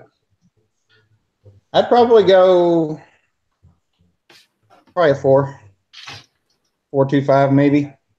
Ooh, nice. Until I open it up, and then it's like, you dummy. You can buy those for $2 a 12-pack. No, that beer is $2 a 12-pack. I can do that, Todd. I need to know where Rod is. Definitely get good smell off of it anyway. And this is why I don't have a channel, because it would be absolutely terrible. So you got to unwrap it, see what you got. I had to pour a little more in there. Where did he just settle down and unwrap the shit? All right, so you guys go do whatever y'all need to do. Go do it, because it's probably going to take me 25 minutes to unwrap. Yeah, that's okay. It's okay if we present you and just let you struggle. Get through Joe's installation. Yeah. Now I'm gonna beat this shit right here. The average Joe koozie cup. Oh, look at Todd, fucking professional. Look at this guy. Everyone else, they're terrible. He might have packed a few beer nails. Oh, nice. So it's the Wrench New England IPA from Industrial Arts Brewing Company. Yep. So you're pretty solid. And does it say the ABV on it? Packaged on 710. 6.8. So really 0.7 off. Yeah. So 7.5. So that was close. Not too bad. I'll take it. I will say this. I gave you guys a little bit of an easier go. I gave the 2 IPAs plus the lager, kind of what you guys enjoy, just because I wanted to see how you would do. But next time, shit's going to get deep, boys. Shit's going to get deep. I dig it, though. I do like it. But I would say, definitely as it's sitting and sitting a little bit more on the palate, I'd definitely go probably 4.25 for sure. You guys all did a good job. You, Eric, and Rod, you guys all did a pretty good job. Now that's one of my favorite relative. It's not like Industrial Arts isn't local to me, but their shit shows up here all the time. I want to say a 4-pack of that's like $18, so you're talking, $4 to $4.50 a can. Your great regular going rate, kind of like similar what you pay Todd for like the $4.50 North stuff, but it's usually pretty consistent. The one thing about that beer though is, and Nick just posted, Maxwell Star just posted on his channel the duo review he did with Chris of that beer, and they had it a week old, and it has that like green astringency hop burn thing going on. So that's one beer that you're way better off drinking about a month old than a week old, which is kind of fucking weird when you're talking about IPAs, but the the preference is there. Well, nowadays IPAs, not old school IPAs. Or Chris and Nick have baby palates. They do. No, they totally do, especially Chris. But that's an awesome beer. I know Rod drank it. I think he gave it like a 4.5. I'd probably give it 4.25, 4.5. So yeah, it's a good beer. That's good. That's a good one. Is that the one you just did the other day, Rod? Same one? I haven't uploaded it yet, but that's what I did the other day. Yeah. Okay. Yeah, I like it. It's good. I like it for sure. Yeah, I'd say right around the 4.25 area. It's probably that right, I think. I got like 2 more left from Joe to finish, and then I got a bunch of stouts I'm going to do. Yeah, speaking of 450, they're having another release tomorrow. I don't know if you guys follow them on like Instagram or whatever, but they always, I know Rod, you do, but they're always, about every 3 weeks, new release, 4 cans. They're like Braxton Labs is here now, like always coming out with new stuff. Braxton's fucking insane. Jesus. Yeah. If you were someone that wanted to drink all their beers, you'd probably be very disappointed because you'd have to every 3 weeks go and get 4 new ones, and they sell them by 4-pack. So you're spending $80 every time you go there? $75, $80. Oh yeah. They're $18.50 to $20 for any of the 4. Speaking of new releases, for you out there watching, or maybe for you guys here watching, I've got your Bourbon County brand day after Christmas Bourbon County list. If you would like to know what they're coming out with this year. Wait, day after Christmas? You mean day after Thanksgiving? I mean, day after Thanksgiving, yeah. I was going to be like, they moved that shit back? I was like, whoa, what? Isn't that Boxing Day in Canada? Oh, boy. Merry Christmas. So, Bourbon County will be bringing out, obviously, the Bourbon County brand stout. Mm-hmm. They will also be bringing out the Reserve Bourbon County brand stout, aged to 12-year-old Elijah Craig barrel-proof bourbon barrels. Have fun getting that one. They will have Proprietors Bourbon County brand stout blended with dark chocolate and 2 types of cocoa nibs. And that's Chicago only. And they'll have the Bourbon County brand wheat wine. Ooh. Replacing the usual release of the Bourbon County brand barley wine. Wheat wine is barley wine with wheat in the grain bill.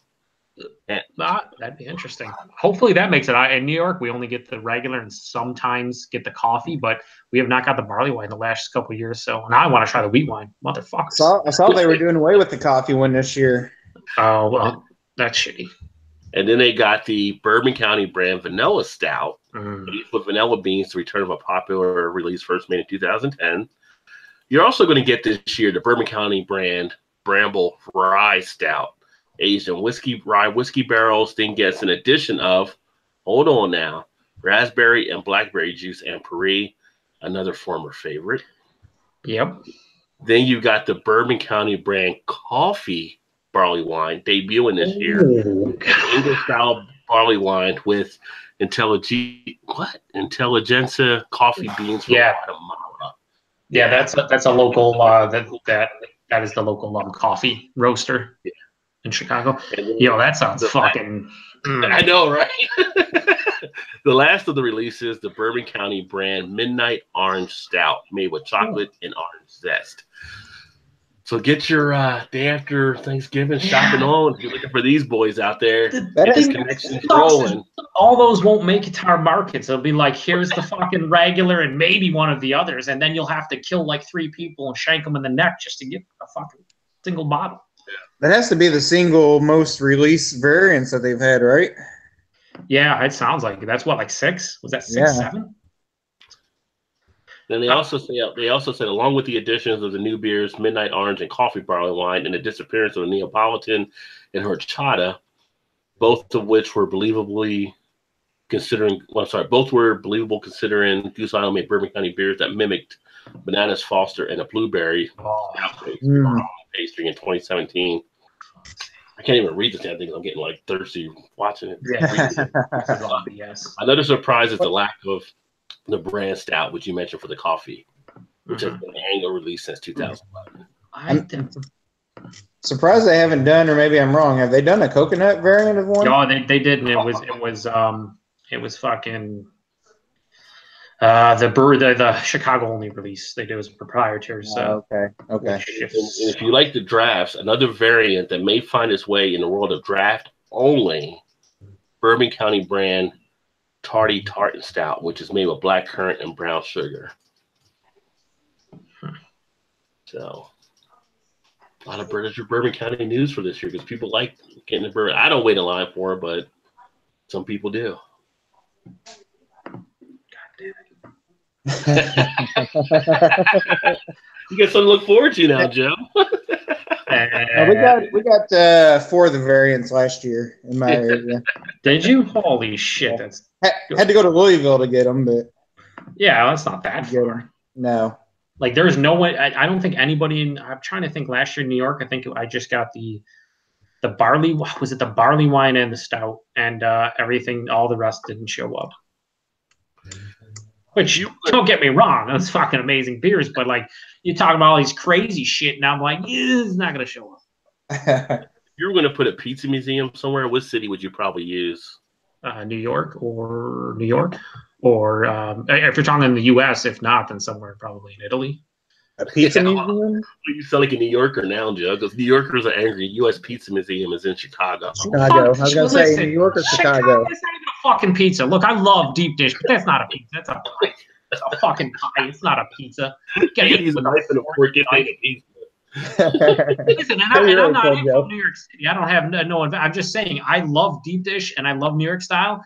But their fucking deep dish is not a pizza. Like you look at it, you get eat with a fork and knife, and that's not a pizza. It's delicious. It's not a pizza. That's just my opinion. Rod, you definitely hit the nerve there. Now you know how to rile up Joe. He's pissed now.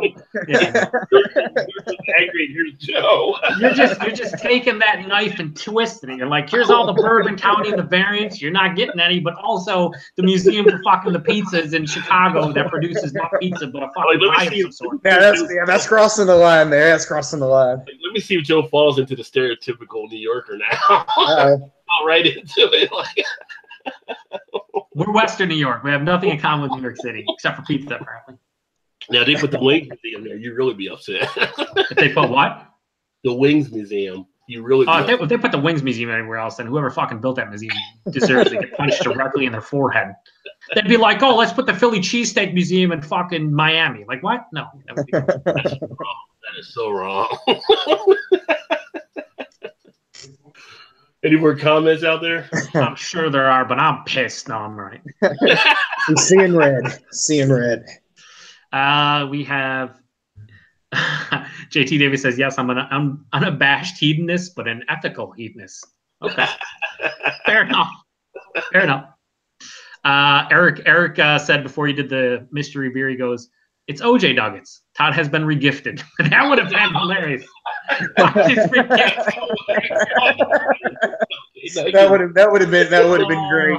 That would have been great. It's unfortunate. Like, what the fuck? That's one of the beers I sent you. Bum, what's up? Bum shows up. He says, Beer Flow, my preferred choice over Steelers preseason football. Wow, we're above preseason football. That's, all right. Steelers football serious business too. So you know. Paul says, what do you guys think about a tropical IPA called Aruba, Jamaica? What? A room-conditioned and IPA with rhubarb fruit and cane sugar added. I don't know if he's trolling us or if that's an actual fucking beer or what's happening. I'm sure there's stuff that's been misspelled. I'm not sure. Paul even drink IPAs that stuff? Paul, if it's not fucking 12% and dark, then he doesn't want to do it most of the time. And then Eric Gilbert says, nope. IPAs are better fresh, even with a raw hop burn. No baby palate there. The like the hot burn, the raw, the greenish. See, when you get them in a beer, though, it kind of ruins the end. Like you get halfway through that beer and you're just like, Jesus Christ! Like I don't even want to drink this. It's so green. It's like my throat's on fire, but it's just the hops. Earth says, damn. I can always put some of my Elijah Craig barrel proof in a regular BCBS since I won't get a chance at the others. One way to look at it. Yeah. Drunken One says, oh boy, I missed an hour already. Better late than never. That's true. And then he says, Earth, Eric Gilbert, Rajay, BeerVentures, Todd, and Joe. I think he's like cheering us and gonna say, what's up, Drunken One, as always. And then Earth says, what's happening, D1? Is that what we're calling Drunken One D1 now? All right. I'm on board. And then JT Davis agrees with me, so I'm not the only one. He goes, I agree about Chicago pizza. It's a casserole pie. Yes, it's something that's not a pizza. Like it's a casserole. It's fucking something. It's like this thick, and it's not a pizza. You need a hand cart to carry that thing. Yeah, it's like, come on, you're eating like this, like it's a fucking hamburger. It's like, that's not a pizza. And then Eric Gilbert says, oh yeah, whiskey barrel aged matured stouts. So much better than those shitty pastry stouts. Eric, I just feel you haven't had a good pastry stout is all, being up there in the land of Canada where their beer is inferior. I gotta think Gilbert would like a flapjack nugget. I don't know. I mean, it's just the pastry stouts. What it comes down to it is whether or not you like sweet beers. Because almost every pastry stout I've had comes off as the reason they're called a pastry stout. It has the sweetness that a pastry does. Their beer, yeah. Yeah, it's a good beer. I like that flapjack nuggets. I couldn't drink more than one, not because of anything other than I think it'd be too sweet to drink more than one. I think it and too much intensity of the flavor. I think I would get kind of my palate. Yeah. It'd be hard to stomach more than one of those, I believe. Could you pour flapjack nuggets on pancakes out? Oh yeah, you could. Drink it with some pancakes and breakfast, all that. I gave that beer a 4.75 and the fucking thing gushed out of it and fucked up my tablecloth. I had to wash it. Shit didn't matter. Did that come clean, Joe? Did it come clean? Oh yeah, he's like, right as the review was done, I just fucking picked it up, put it right in the fucking in the washer, and then dried it, and it came out. So. That's what I don't see you making pancakes. I smell pancakes. Where's that? Is that one of the better pastry stouts, or the best pastry stout you've had? Well, this one over here, the Prodromus from Omnipolo, their Noah is up there with that. But that one, that's pretty good. Yeah, the flapjack is up there. I do have a bias towards maple though. Like when I get maple in a beer, it's a little bit of a bump in how much I like it. And that one had a lot of maple. But I enjoyed that beer because I think it had a good balance to it. Honestly, like it had maple, a lot of different dark chocolates. Really got that vanilla, a little bit of cinnamon. It wasn't just like here's maple and that's it. It had enough going on for me to really enjoy it. So I think for sure it's one of the better ones that they've made in any style. I think I like the OJ nuggets. I thought that was right below it. But those seems like every release they're getting better on their stuff, which was probably should be. Fuck up with that carbonation. Yeah. Other than they have atomic bombs in their can, you never know when it's going to go off. Eric responds like, I didn't have problems with my can. Well, great, Eric, but I did. Fucking tropic nuggets and flapjack. I didn't have problems with mine either, but I mean, I think Joe was just excited. Well, and I put them in the fucking fridge to try to make sure they wouldn't blow up. Maybe it didn't help, but it should. It should help it because it's not going to start fermenting. It's not going to. It kind of stops the beer from getting overly carbonated. But no, it's like fuck you, man. Totally. Now you understand why the memes of the guys in the bomb suits on their releases when they post that. Why it's funny. Yeah, and it could have been a lot worse though. Like the flapjack one, like slowly built. When I opened it, you could see it. I'm just like, oh, fucker! Like I saw it just coming up. The tropic nuggets didn't explode, but it just had big carbonation when I was pouring it. It had like a 4-finger head. But I wouldn't. If you were to drink them room temperature like Paul does, I could probably explode everywhere. Would it explode everywhere? Finish up. Yeah, I've heard people like literally going to the brewery on release day, grabbing stuff and putting them in garbage bags and coolers or whatnot, just so they don't explode on the way home. Like it's been months ago. I think I've gotten a little bit better, but obviously it still happens. Be careful with that beer. It's sensitive. Mm-hmm. And then we have Drunken One says chilling like a villain, and then Eric Gilbert cheers Drunken's ones, and that's all we have. That's it? Drunken One, have you made any jerky lately? Yeah, that would be nice to know, would it not? Well, actually, one more. It would be better if you'd send some for us on the show. We could do a live tasting of jerky by the Drunken One. Earth says Eric needs to try Islay from Goose Island. Is that in the Scotch whiskey barrels or something, or is Drunken One says I have? Ooh. Oh Jesus, the fuck is that? Sorry. Have you guys ever heard of Two Hats? Two Hats. Yo, are you trolling us right now, or is this a serious question? Serious question, two hats. Can't say Well, that. if you haven't heard of them by now, you won't ever in your life because Miller Coors is shutting them down. So Okay. Nobody ever heard of two hats. I think I've seen a certain beer tuber reviewing their beers. It's their fruit flavored lagers aimed at younger drinkers who are increasingly being lured away by wine and spirits. Never It heard will no of longer be sold by early next year. So it's gone. Like Zima, gone. Zima's back, and it's pretty tasty. It was a 4.2% alcohol beer, lightly flavored by lime or pineapple, targeted to the 21 to 24-year-old drinkers. So Todd, right? Millennials? What? Yeah, Todd. Yeah, targeted towards Todd, right? At Todd. Well, a little younger than Todd. Just a little both flavors brought in less than $1 million in revenue in the year-to-date data ended July 15. Nobody's buying that shit. Nope, that's why it's Dude, not. you're like 21, so now you're legal. So now you can get whatever you want out there. And then you go for targeting Zima. like 18-year-olds who are just happy to get their hands on anything. Yeah, you can't target 18-year-olds. I know that, but I'm just saying, at that age, you'll be happy to get anything you can in your hands. It would work out a lot better. On that note, Joe has to mute himself. Yeah, my cat's gonna come in and meow, so I'm like, I don't want him to agree with what Rod's saying. I've never heard of two hats before. And you never will, so win-win for you, Todd. Yeah, it's all around. Good day. I guess there's an Arnold Palmer spiked out there too. Oh, for fuck's sakes. Why don't you just make good shit? Maybe the 21 to 24-year-olds will buy it. I'm just saying. Yeah. Well, everybody, good is in the eye of the beholder, and there's a lot of people that think certain things are good, and Yeah, that works. Hey, Rod, how much is the two hats? What's the price point on that?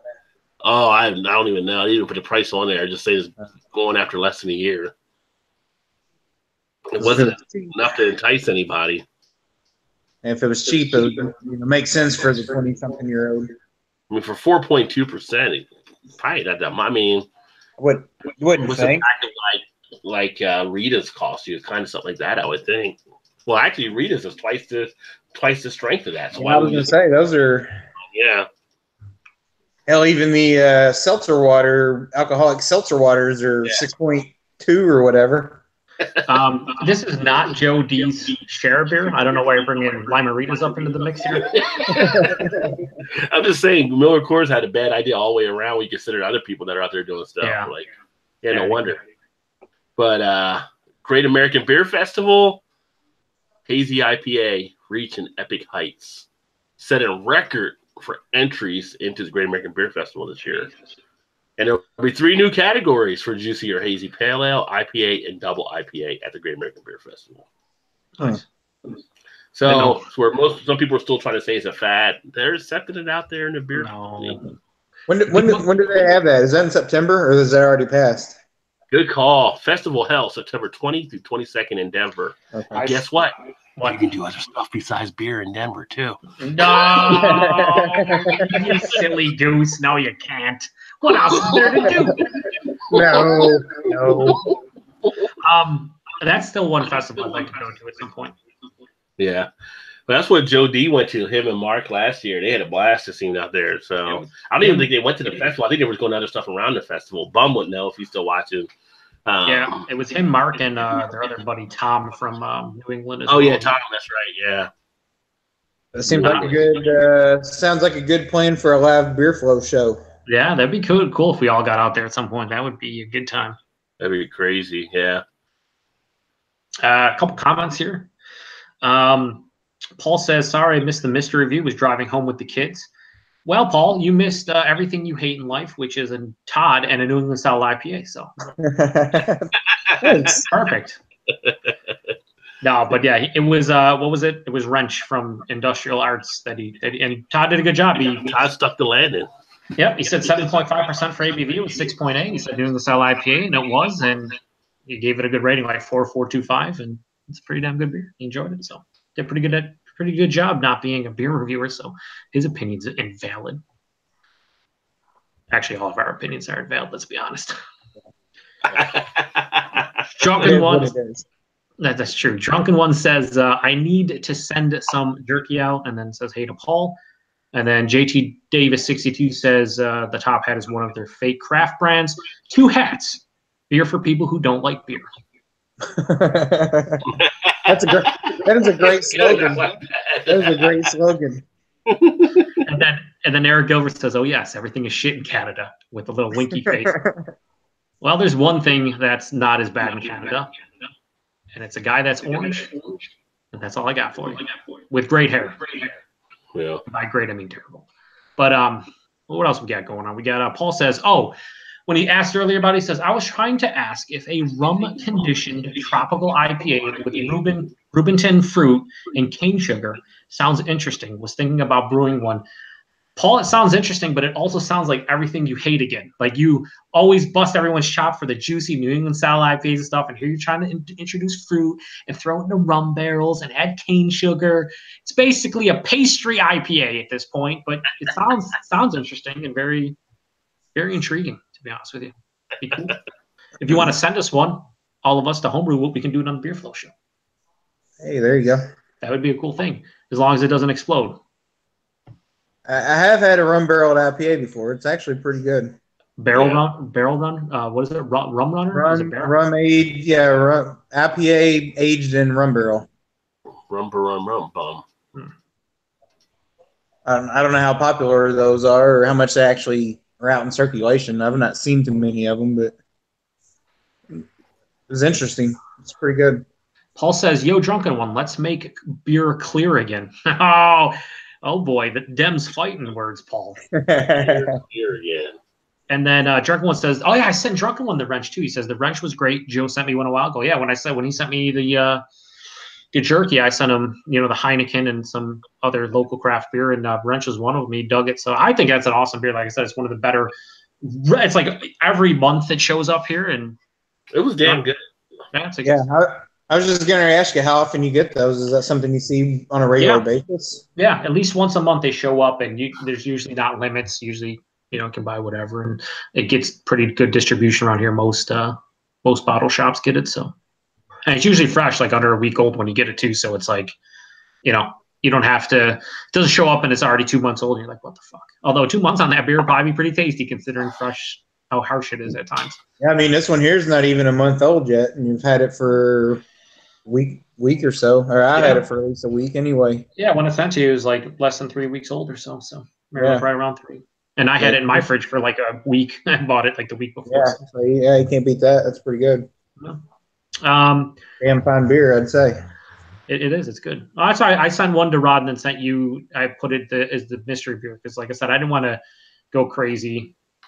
For the first mystery beer, it's not like Jamie the 3 he sent me, like sending me a fucking a red wine barrel aged saison with blueberries and blackberries. I'm like, I'm terrible. Like, you can't give me a beer like that and expect me to know what I'm doing. Always a jokester. Yeah, and then a fucking an imperial stout aged in whiskey barrels for 3 years. I was like, what the fuck? The only other like kind of normal one we said was the coconut English brown ale, but it was so much fun because it's just there's something about not knowing what it is. I mean, it is just it's enjoyable to do. I wish it was easier to do. It definitely heightens your senses, and you don't have the preconception or notion of what you should expect out of it. You actually get more of the flavor, smells out of what it should be, and you have no bias towards the brewery or the style until you drink it. Like there's no I don't fucking like brown ales, and I know this is a brown ale, so I'm going to review it now and.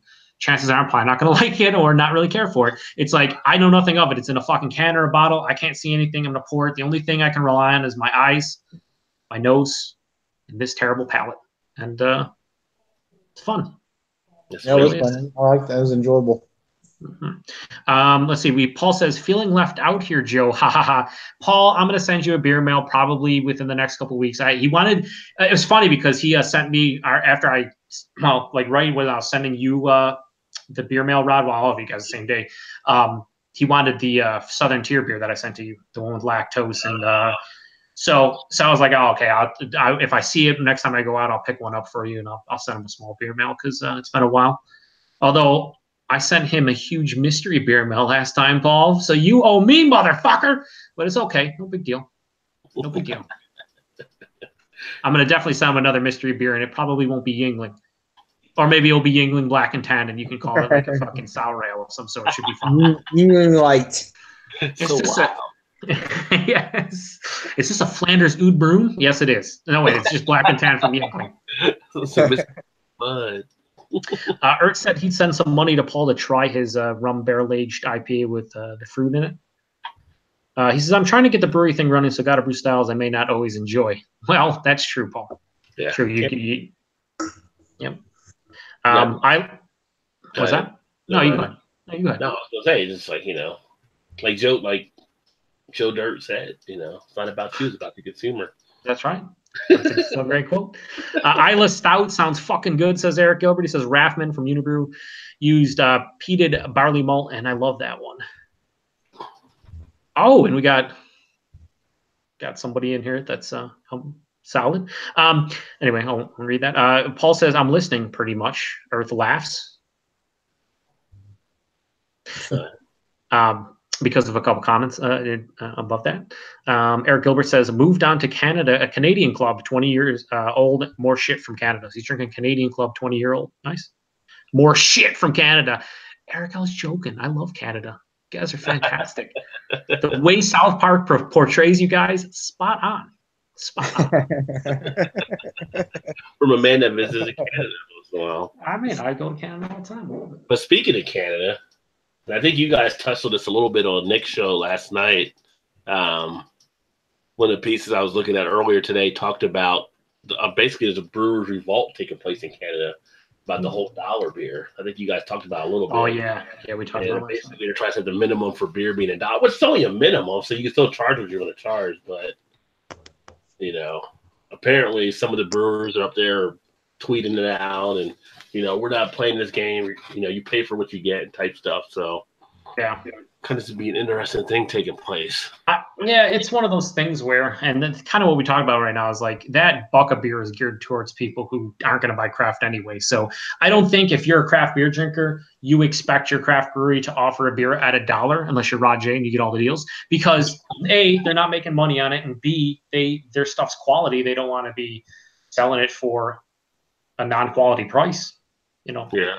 And that's what a lot of brewers are saying is like, look, we can't do it. We don't want to do it. I mean, and the people who support us know why and know that that's just how it is. It's like you don't expect to go to a fucking gourmet burger place and get a beer on the or a burger on the dollar menu. You don't expect that. It's the same thing. Yeah. They can't compete with McDonald's fucking dollar menu or Wendy's dollar menu or whatever. It's like it's not something you expect. So I think it was a dumb idea, but again, at the same time, when it comes to the buck of beer, it's going to be for those people who enjoy the beers that will fall within that realm where, they can take their beer that's maybe $1.20 a beer and lower it by 20 cents. And they're not losing their ass, and more people will buy more of their beer. Yeah. Yeah. Which may be a new thing. I may do a new series on cheap drinks, so maybe just this fucking guy. I don't know if I'm doing it or not, but I'm doing man. I gotta like to buy the budget, so I'm probably gonna review some macros here and there and some lower budgeted shit. I mean, it's fun to try everything. I mean, why not? It's out there. Yeah. So, like some people ask me about doing some of the other stuff, and there's the Ritas and there's the Ices. I don't know about that shit. There's the wait. What were you saying earlier about No. I mean, put it's the money funny. where your mouth is. I may not finish a whole can of those. Those might get a little bit of a drain pour, but Well, what I plan on doing is next week on Monday I'm going to review Natty Ice, and then on Wednesday I'm going to revisit Natty Ice, and then on Friday I'm going to revisit the revisit of Natty Ice. We're just going to see what happens. See how it changes from every other day or so. That'll catapult to your top views of all time. Yeah, sure. It's instantly about 300 views per video. And then I was thinking the following week to revisit of the revisit of Natty Ice, then introduce Natty Light, revisit that on a Friday, then maybe go back to the Natty Ice the next week. Just in case you might have missed something in there. And then we're gonna we're gonna finish out August with a 6-time revisit of Natty Ice, but then maybe introduce maybe like Beast Ice, but then revisit that as well. Natty Daddy at some point. Natty Daddy. Yeah, there you go. Yeah, start the whole process. No, that's September. You got to keep it till this is what you got to do. You got to focus on one macro beer, and you got to revisit it at least a half dozen times throughout the course of the month. You can't steer in other directions when those revisits need to happen. I can't wait. It looks like Ballast Point might be building another brewery out there in Mission Bay. That's North California, so I think that's up near where Tanya is. So she might have that in her backyard. Oh, the last week was International Beer Day. I don't know if we talked about it. I don't think that was the day after our show last week. Yeah, it was. It was. Every day is International something fucking day at this point. Yeah. International Cat Day was yesterday, and fucking it's just like, okay, this is every day International something day. It is at this point. It fucking is.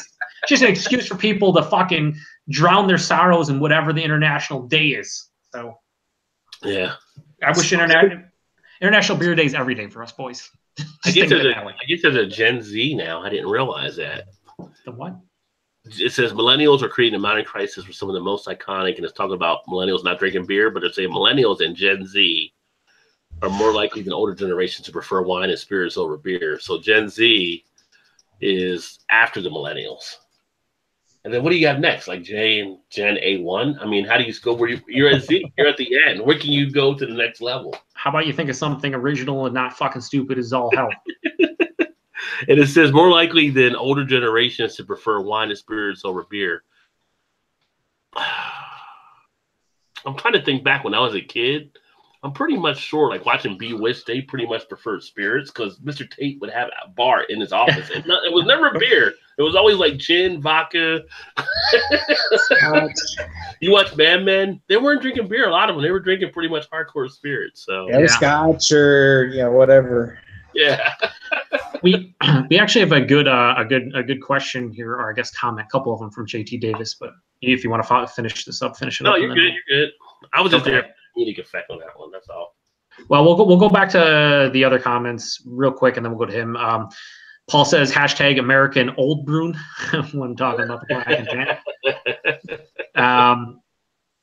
Let's see what else. There's one guy is in here and trolling with his comments a bit, and they're all making fun of the comments.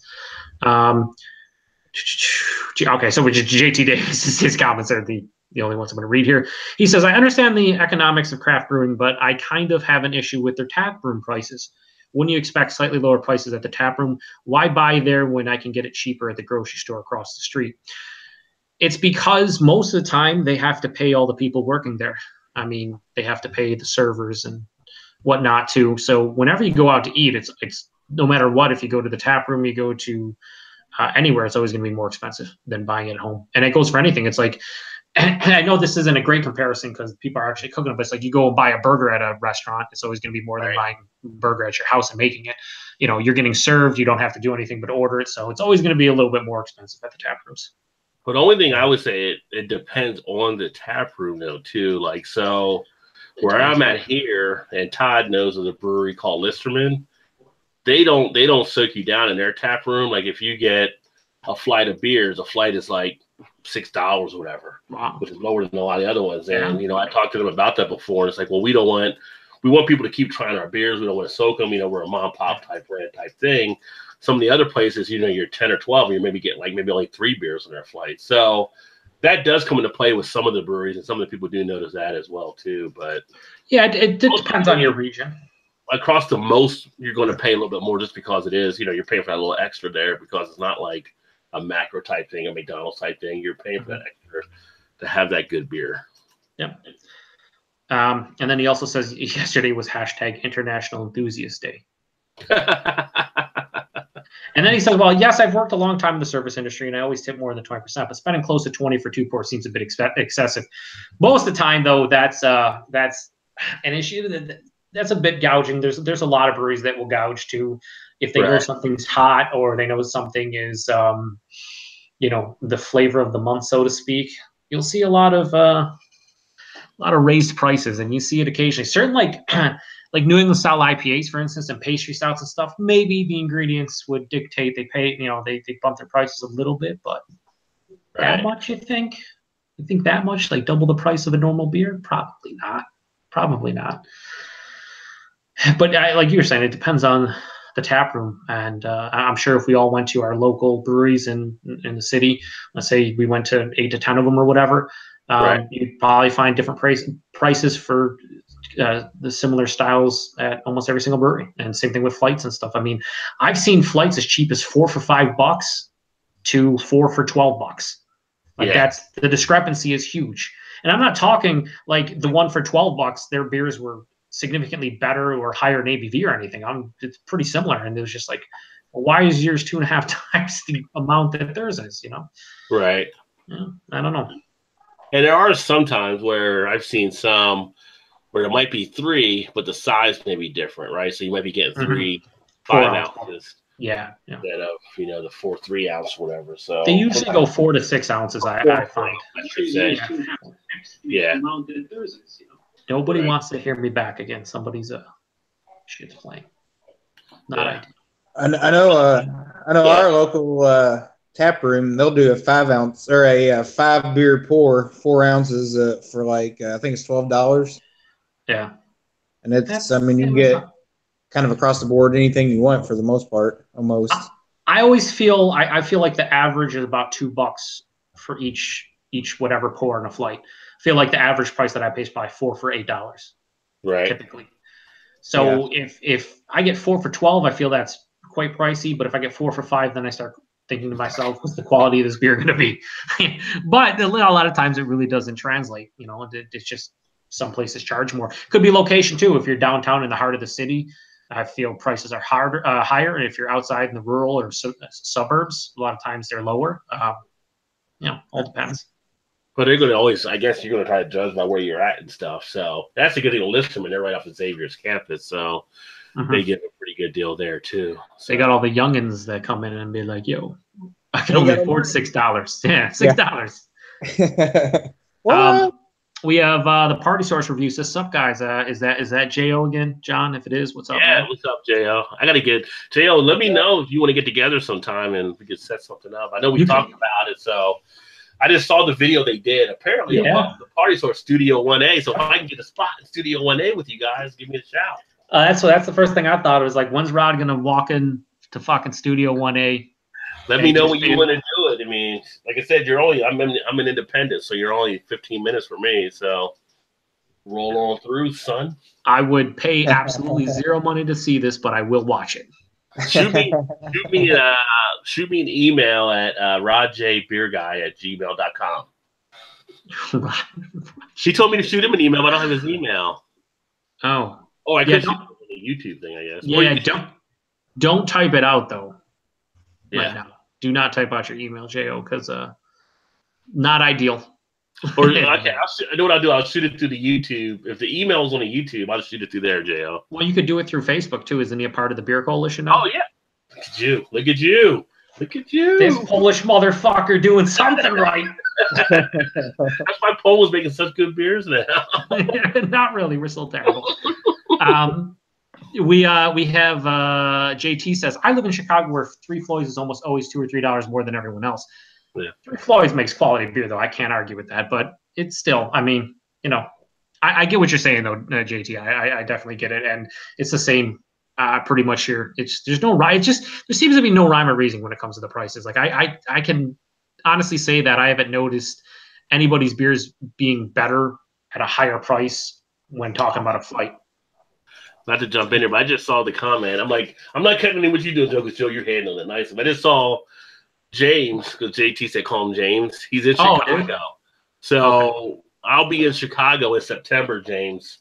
And I'll send you the details so we can hook up and grab some beers and stuff. So sweet. All right, yeah, he just said call me James. All right, no more JT. It's James. It is. John Jo says the best he has gotten is 10 for $5 when it comes to the flight. Wait. Did he mean? Wait. What are we saying? You mean 5 for $10 or 10 for $5? If you got 10 flight or 10 fucking samples for $5, That's like a Rajay deal within flights. I don't know where you're looking at. You're looking at where? Oh, you're looking at Jo, where you got the 10 for 5. Well, Jo can tell you there's deals to be had. I'm sure. So. Holy shit! What's everything in fucking? Now that might have been in house at the party. So I don't know because they got careful there. Rod will be getting jealous. Yeah. Let's not upset Rob. We don't need this right now. We need to find out when JO's getting more of that Spanish beer in. Yeah. $99. Yeah. Paul says I got three growlers for $65 at one brewery, and then and then 8 growlers for $81 at the other brewery. Who had better beer? Deals galore. The 8 growlers for $81. I know that for a fact, Paul. Paul says, remember, they want to advertise the beer to sell it, not really review it, so no one buys it. Yeah. Eric Gilbert says Little Beast is about $1.25 to $2.10 per pour for a flight, which basically means in American dollars it's free. I like free.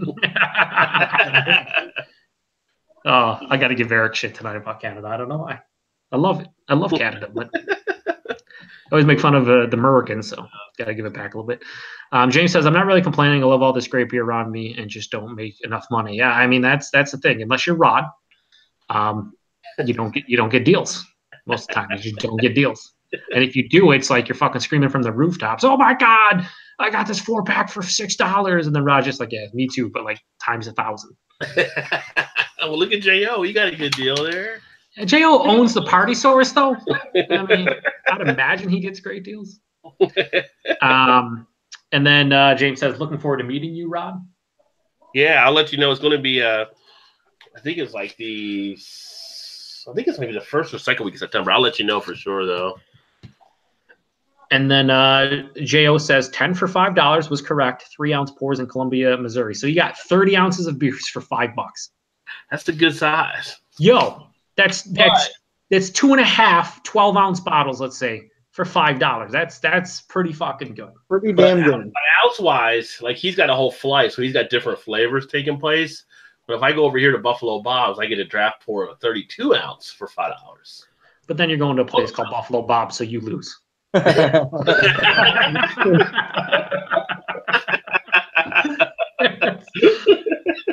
Rod's always got to outdo somebody. See? He does. But I remember you going there and getting that huge fucking mug of. Yeah. It's like, who puts an IPA in a mug this big? Buffalo Bob's does. Yep, lotion in the basket. I did get 20-ounce pours a week or so ago. The Zombie Dust. So I fucking hate both of them. Yeah, $3.50. Zombie Dust, sure. Yeah. Eric says, it trumps America, LOL. Well, you got us there, Eric. I have no comeback to that. Fuck me. There's no good comeback. He's correct. Damn it. In chess, they call that checkmate. Yeah, I mean, I could be like, what is it? Is it Doug Ford now you guys got, or is it Rob Ford? I forgot which one died and which one's Rob's the one that died, I believe. Yeah, Doug Ford's the new fucking whatever, right? The whatever he is. Yeah, the mayor or whatever. The premier or whatever the fuck. Yeah. And he's the one that wants to buck a beer. So Paul says oh, I'm getting echo now.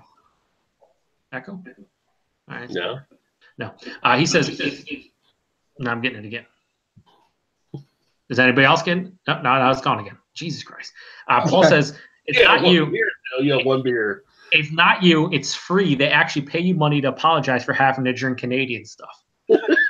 Jeez, Paul. That's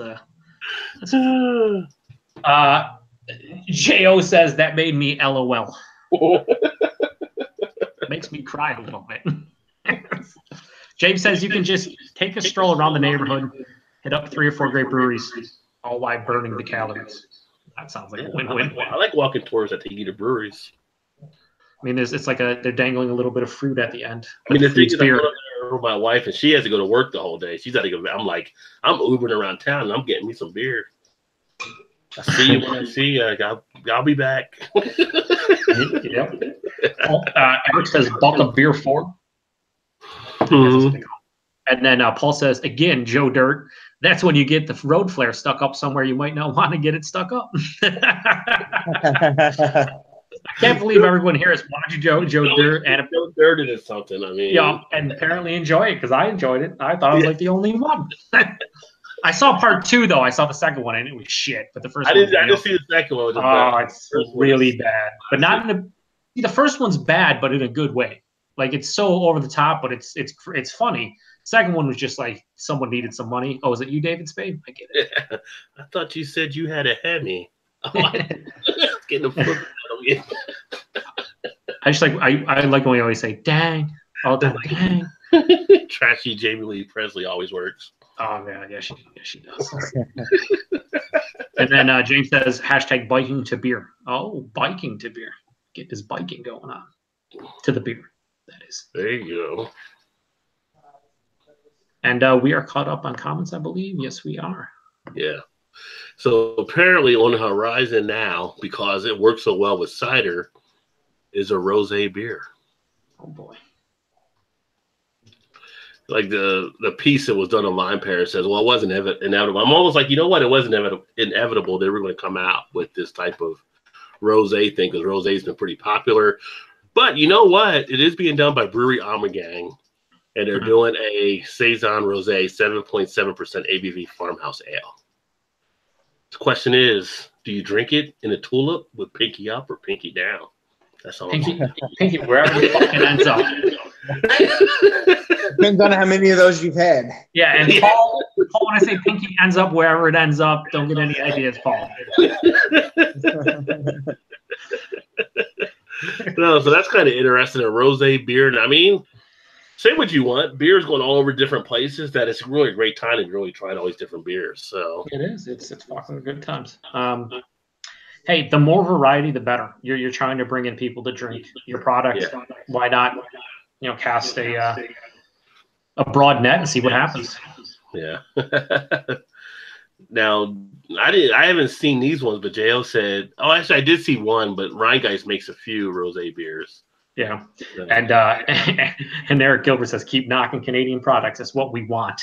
You want us to buy your fucking products, Eric. And I do. Regrettably. That was before the tariffs, though. So. And then Jo and James both say pinky out, and James says because it feels good. Pinky up, pinky out, feels fantastic. You were like, well, I don't know if you guys are like, sometimes you'll drink, like, we'll drink different beers in different glasses. I'm not drinking a snifter. Occasionally I'll catch myself drinking, like, why is my finger like sticking up or something? It's like, with stemware, like this tattoo, like yeah. I just have it, like a lot of times my pinky will just be like, yo, what's up? What's up? What do you do? I'm not trying to do it. It's just it's happening. It happens. It happens. I can't control it. It's like, what are you doing there? James says broadnet or do one thing well, but not both. I want them to do both. Do a bunch of different beers, but do them all fucking well. That'd be great.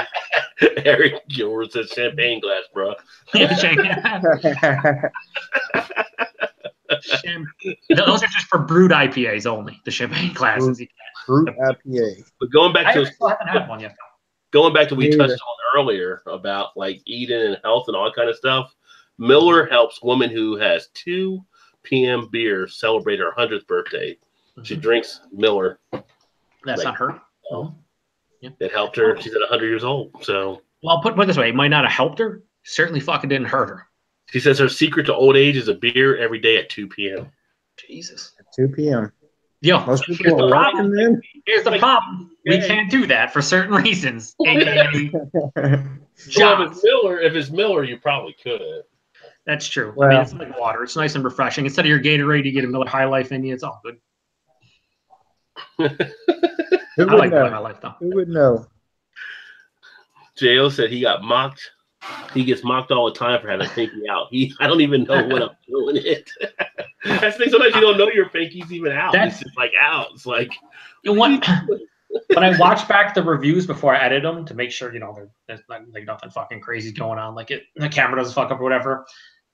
At least, I want to say at least 10% of the time, my pinky will randomly just go like wherever it does. It's just like sometimes it's up, sometimes it's sideways, but it's just like it's that one finger when you have like a stemmed glass and you're drinking a beer. Just what you gonna do?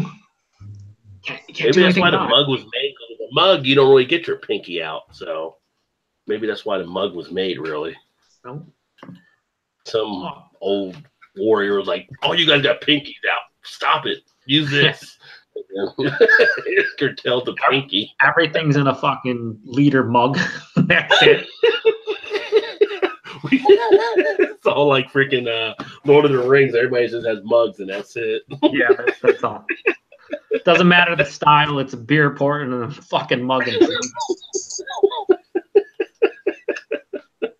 yeah, so. No, I mean, there is, the different glassware and stuff and proper glassware in terms of like, whatever. The beginning of it is pouring your beer into a glass to get the full effects of the aroma. And then from there on, yeah, I mean, certain glassware can enhance, the aromas and this and that. But just start with putting it in a glass. If you drink it out of the, I mean, hey, if you want to drink it out of the bottle or can, that's cool. But like, you have to understand that a lot of part of your taste is the aroma, your nose. So when you're drinking out of a can or bottle, you're not smelling it at all, and you lose that sense. Well, we know certain beers you don't need to smell or anything; you just want to drink them. So. Well, you don't want to smell those. Not that you don't want to. That's another subject. Yeah. That's a mistake from the beginning. It's like, why did I spell that again? I just want to drink it, not really process what's going on. No. Smells like corn syrup. I don't know. Smells like corn pops for some reason. Eric Gilbert says, "No, we don't want America to buy our products. We keep it all here, and you think it's shit. Win-win, bro. But I need coffee crisps, Eric, and peanut butter O. Henry bars, and ketchup chips, and all dressed chips, and maple syrup." Oh, they do the ketchup potato chips, don't they, up there? Yeah. Yeah, but you know what? I'll tell you what. They have the all dressed chips, and they have ketchup chips now in the States, and they have for a while. Yeah. I don't care what anybody fucking says. They are not the same as the ones they get up in Canada, especially the all-dressed chips. It's the same fucking product. Ruffles all-dressed chips. They taste nothing like the ones in Canada. I don't care what anyone says. I'm not an expert on all-dressed chips. I'm just saying you do a side-by-side, definitely a difference. And maybe I'll need to do that on my channel that does beer reviews. No, I'm telling you, man, some of the products that we get here that they say it's the same, there's not. And chips are – it's not. All right. Anyway, that was my rant for fucking. Sorry. Where you go with that one? Two things that anger me: Chicago-style deep dish being a pizza, and all-dressed chips from Canada and the States not tasting like all-dressed chips. So apparently, in some stadiums now, you can pay for your beer with your fingerprint. The technology is being set where you just put your fingers down and it pulls the money from your account, I guess, basically. Does it also fucking get your DNA so they know what kind of beer you like to drink? Yeah, really. I wouldn't doubt it. I wouldn't doubt it. That's where technology is taking us now. That would be hilarious, honestly. And John Taffer is now saying millennials are destroying core beer brands. If you don't know John Taffer, he does the Bar Rescue Show. He's talking about millennials are disrupting the beer industry by not drinking beer. I think the beer industry is going to be okay. I mean, 5,000 BC to now, I think they've had a pretty good long run so far. Yeah, I would say so.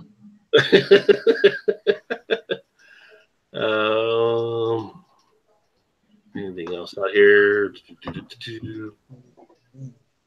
Where's the best way to serve a beer? A can, a bottle, or a pint glass? It's always a pint glass. James says, what he says, hey, I have a standard glass tumbler. That's it. Someone gave me a Stella Chalice recently. Hey, man, like I said, you drink a beer in a glass, and that's all that you need to do, honestly. Well, you start, I mean, I never, like, that's when I first got into craft beer. I only had a couple tumblers, and then all of a sudden I was like, oh, I like the look of this beer. Like, I started using glasses not for the styles, but because I like the look of them. Yeah. And then I was like, oh, I like this brewery, so I like the fact that it's branded. And then I went down a dark rabbit hole and never came up from it. Well, you look like back there, it's like all different glasses. I never use those glasses. Those are more for design. I usually just get like a standard pint or a tulip or whatever. I got like regular glasses for that kind of stuff. But I've got like back there, like one of the Stella's chalices and one of the ones for the ciders and some different ones. I gave the Stella video just on my glass collection at some point.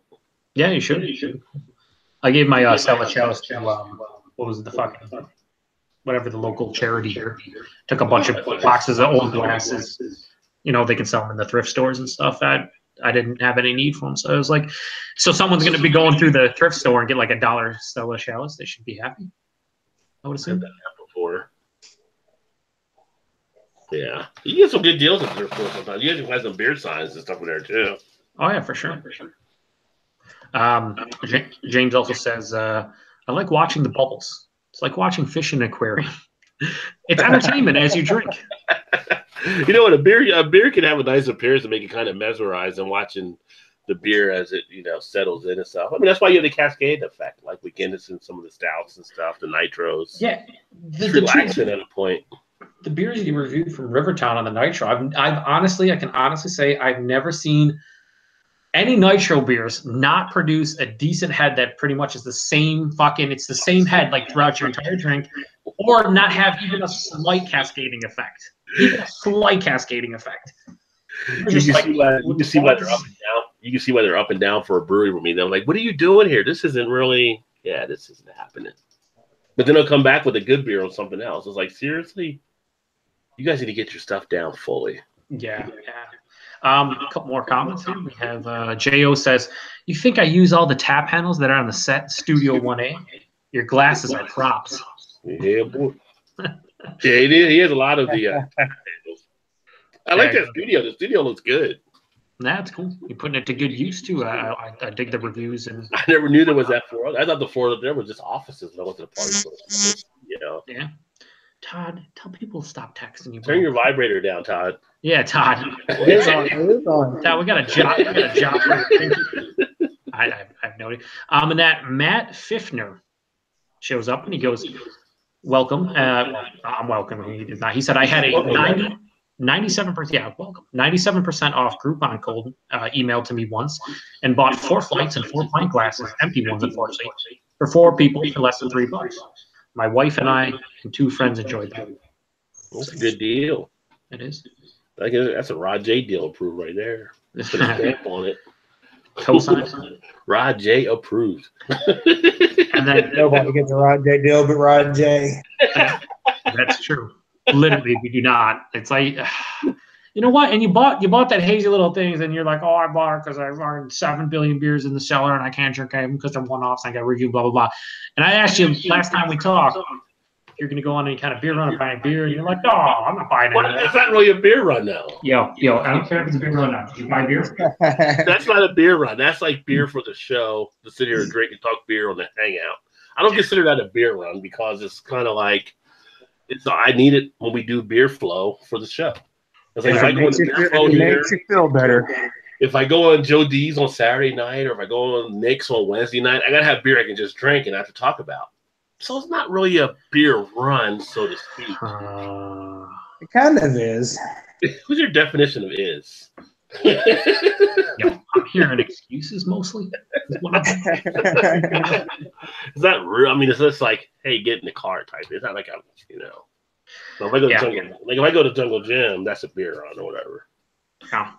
Which reminds me, next week, Todd, instead of me going to Nashville, I have to go to Louisville now. So I'll be down in your neck of the woods. Oh, you are? Yeah.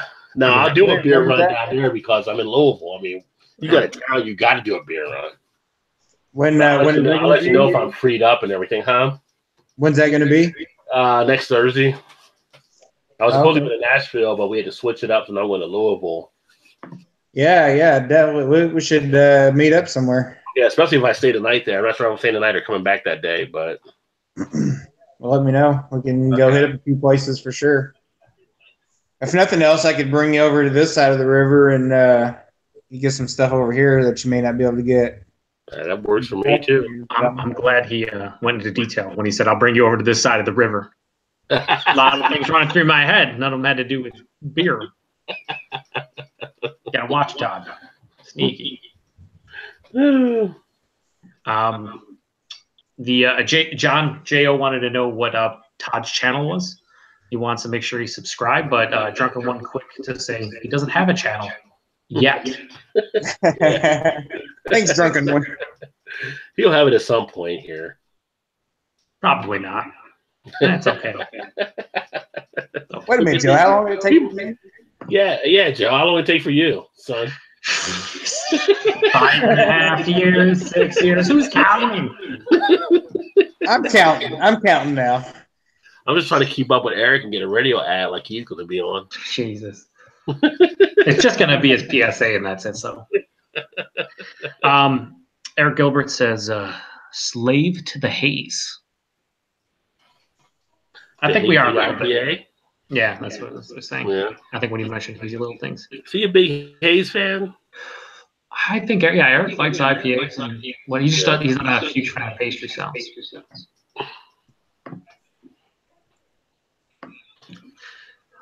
I'm checking out the echo here, Rod, and it's you based on the YouTube. When Todd was talking, your shit was popping up when you guys were talking back and forth, and now I'm getting it again. Now? It's Still getting it? Hang on. Yep. How are you getting it now? I don't know. You were getting it earlier. Yeah, like on and off, but like lately it's a little bit more vibrant. Like if you look at right now when I'm talking. Cut out. Hang on. Yeah, you can. No, it's not you, Todd. It's Rod, because every time I talk, it shows up on Rod's screen on YouTube. Yeah, so take that back. Everything for the night, take it back. Now you getting it? I don't know. Slightly, but not as bad. What the fuck you mean you don't know? Only one that I'm hearing feedback on is Joe. Yeah, but that's because my voice is coming through Rod's speakers is what's happening. That's why you're getting the feedback. It's not Rod talking. It's me my voice coming through Rod's speakers is what's happening. It's not huge or bad right now, but it's actually better now. Way better now. You getting it now? Nope. So like Lou Rawls. You sound. I'm a bit more excited than I love like mine. The one who loves you. But no, the way I do. It's perfect now, Rod. There's no echo or feedback now. But also you sound super sexy, and I can say that. I can see that when Tom the Beer Whisperer's wife was like, he sounds like Lou Rawls. I'm gonna hook you up tonight. I'm gonna sing a song. J.O.'s taking off, so take it easy, John. Have a good one. He said he's camping for the weekend with his 8-year-old kid. He's going camping for the weekend. Oh, that should be fun. Oh, nice. Yeah. I guess. Yeah. Yep. Eric Gilbert, pastry stout, hate. Yeah. Like it's all right. Hate. So here's a question to you, Eric. Why don't you like pastry stouts? What is it about pastry stouts? Too sweet? Too much going on? Just not fan of the sweeter ingredients they use? Because there's always like chocolate or hazelnut or fucking caramel or cinnamon and vanilla.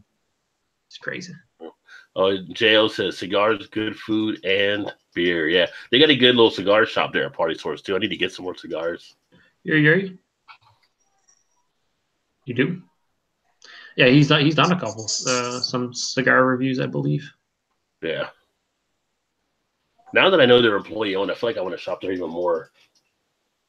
It's a pretty cool concept they got.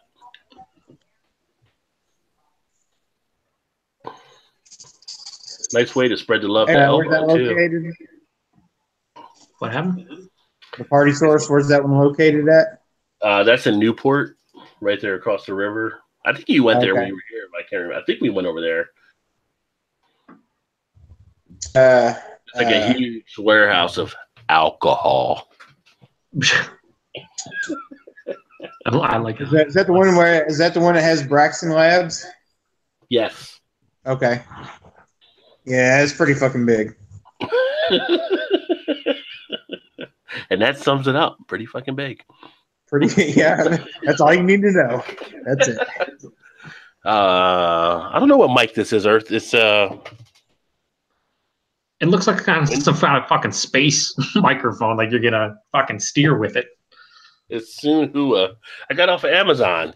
I'll take it out if you like. No, I don't mean we didn't ask for this. None of us asked for this. Now you can sing your song. Maybe you want to interview a brewer with that microphone. Just stick that right in front of their face. So what do you think about your brewer? Eric Gilbert says that pastry stouts are too damn sweet. Beer needs to have some type of bitterness. Fair enough. Yeah. And then Elbow88 thanked Jo for checking out his channel. He was encouraged by his comment. Yeah, that's what I said. Jo was spreading some love there. Nice. It's good to see. Yep. And then James said, just post stuff. No one's watching to Todd. And then Todd said, and then Paul said, Todd's not me. Joe Rod's bumhole will be fine.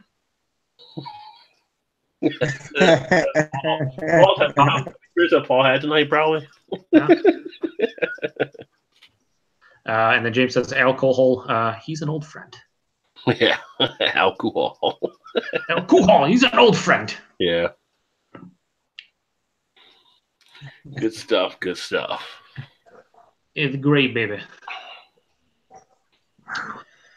Yeah, I think I don't know. I really don't think often, mostly because I'm Polish and it's not a great thing for me to do.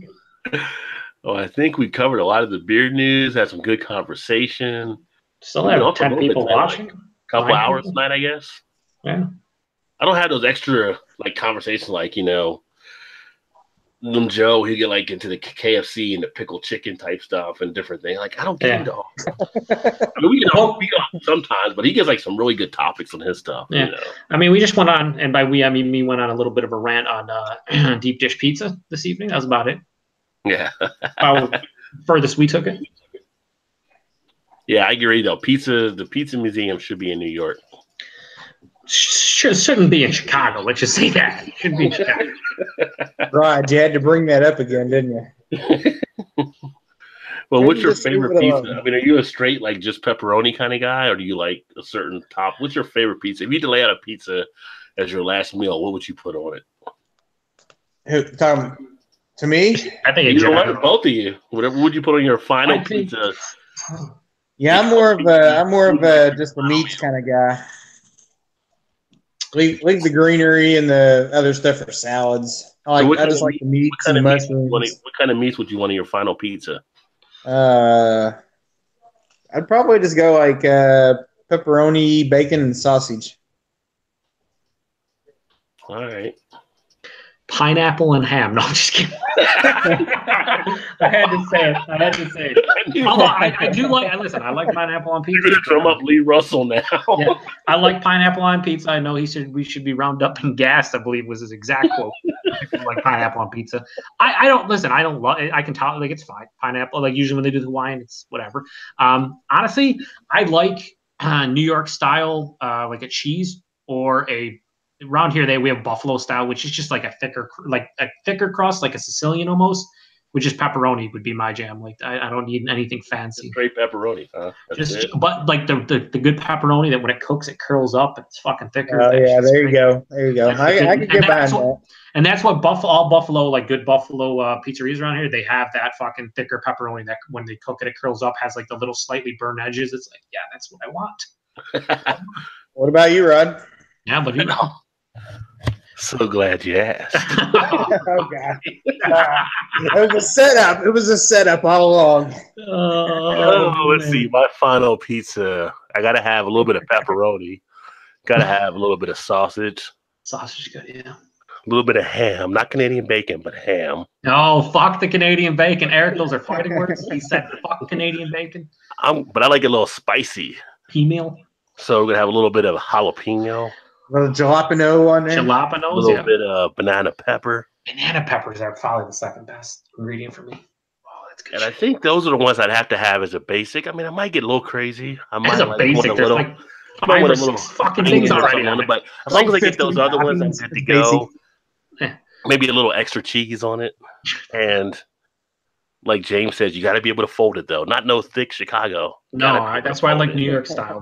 See, for me, the classic is just like a classic cheese New York style pizza where it's just fucking tasty. And it has the thing I like about New York style. There's not too much of anything. You have the cheese, you have some sauce, you have the fucking thinner crust. It's beautiful. Yeah. It's harmonized. It's cohesive. It's fantastic. Yeah, he says. James says Hawaiian. Drunken One says meat lovers. Paul says I am on my 2-month brew hiatus, so he's not. Well, keep in mind, James said Hawaiian, so there's pineapple in his pizza. Yeah, and then he says, as long as you can fold, like you said. And then Earth says green bell peppers. And then James says pork, egg roll, and cheese. What? Yo, that sounds great to me. On the pizza? Mhm. And then Or are Paul we says, just talking pork, egg roll, and cheese? yo, on a pizza and cheese by itself, individually, it's all fantastic. And then Paul says, I don't like Chicago pizza at all. How Paul, I think he was trying to say when he was in Chicago, he had some and wasn't a fan. So take all those damn vegetables and freaking pineapples off my freaking pizza. Paul's not a pineapple person. Yeah. Eric says, my favorite hazy IPAs I don't have to travel for are Omnipolo Zodiac, Town Breweries, Square Wheels, and Monogamy, which is from Bellwoods. They do like a series. It's known as P-Mail. It's known as P-Mail people at Rajay. I know I said that. When he said Canadian Bacon, I said, Why did you say my name? I didn't say anything about female. that's Canadian Bacon, though. I said it. I said it after you said Canadian Bacon. I was like, but here they call it Canadian Bacon. In the Western New York area, they call it they have P-Mail because there's Canadians and we're close to the border, so they kind of And I need to pick up that Omnipolo Zodiac. I always see it. I never pick it up. Yeah, that's good beer. James says they don't always eat pan pizza here, but when they don't, they cut it into squares. He's very angry about that, I think. Well, you know what? Like the Sicilian pizza's like in squares. And it's thick, kind of like Chicago pizza. It's not like this. You take that back. And also, Whiskey Throttle says, at Rod, you deep throating that mic? He's got some Barry White infatuation with me, so. I mean, that goes for everyone watching. You'll never find. Don't encourage him. Yeah, we're done here, Rod. And then Eric says P-Meal and eggs is the shit as opposed to is shit. He's saying it is the shit. And then James says, look up Chicago Tavern style pizza. Yeah. And then Eric says Canadian bacon is faking bacon. Canadian bacon is faking bacon. I could probably agree with that. I got a question for James though. I wonder if James ever went to Exchequer Restaurant, because that's a good place in Chicago. They got really good pizza and food there and great beer too.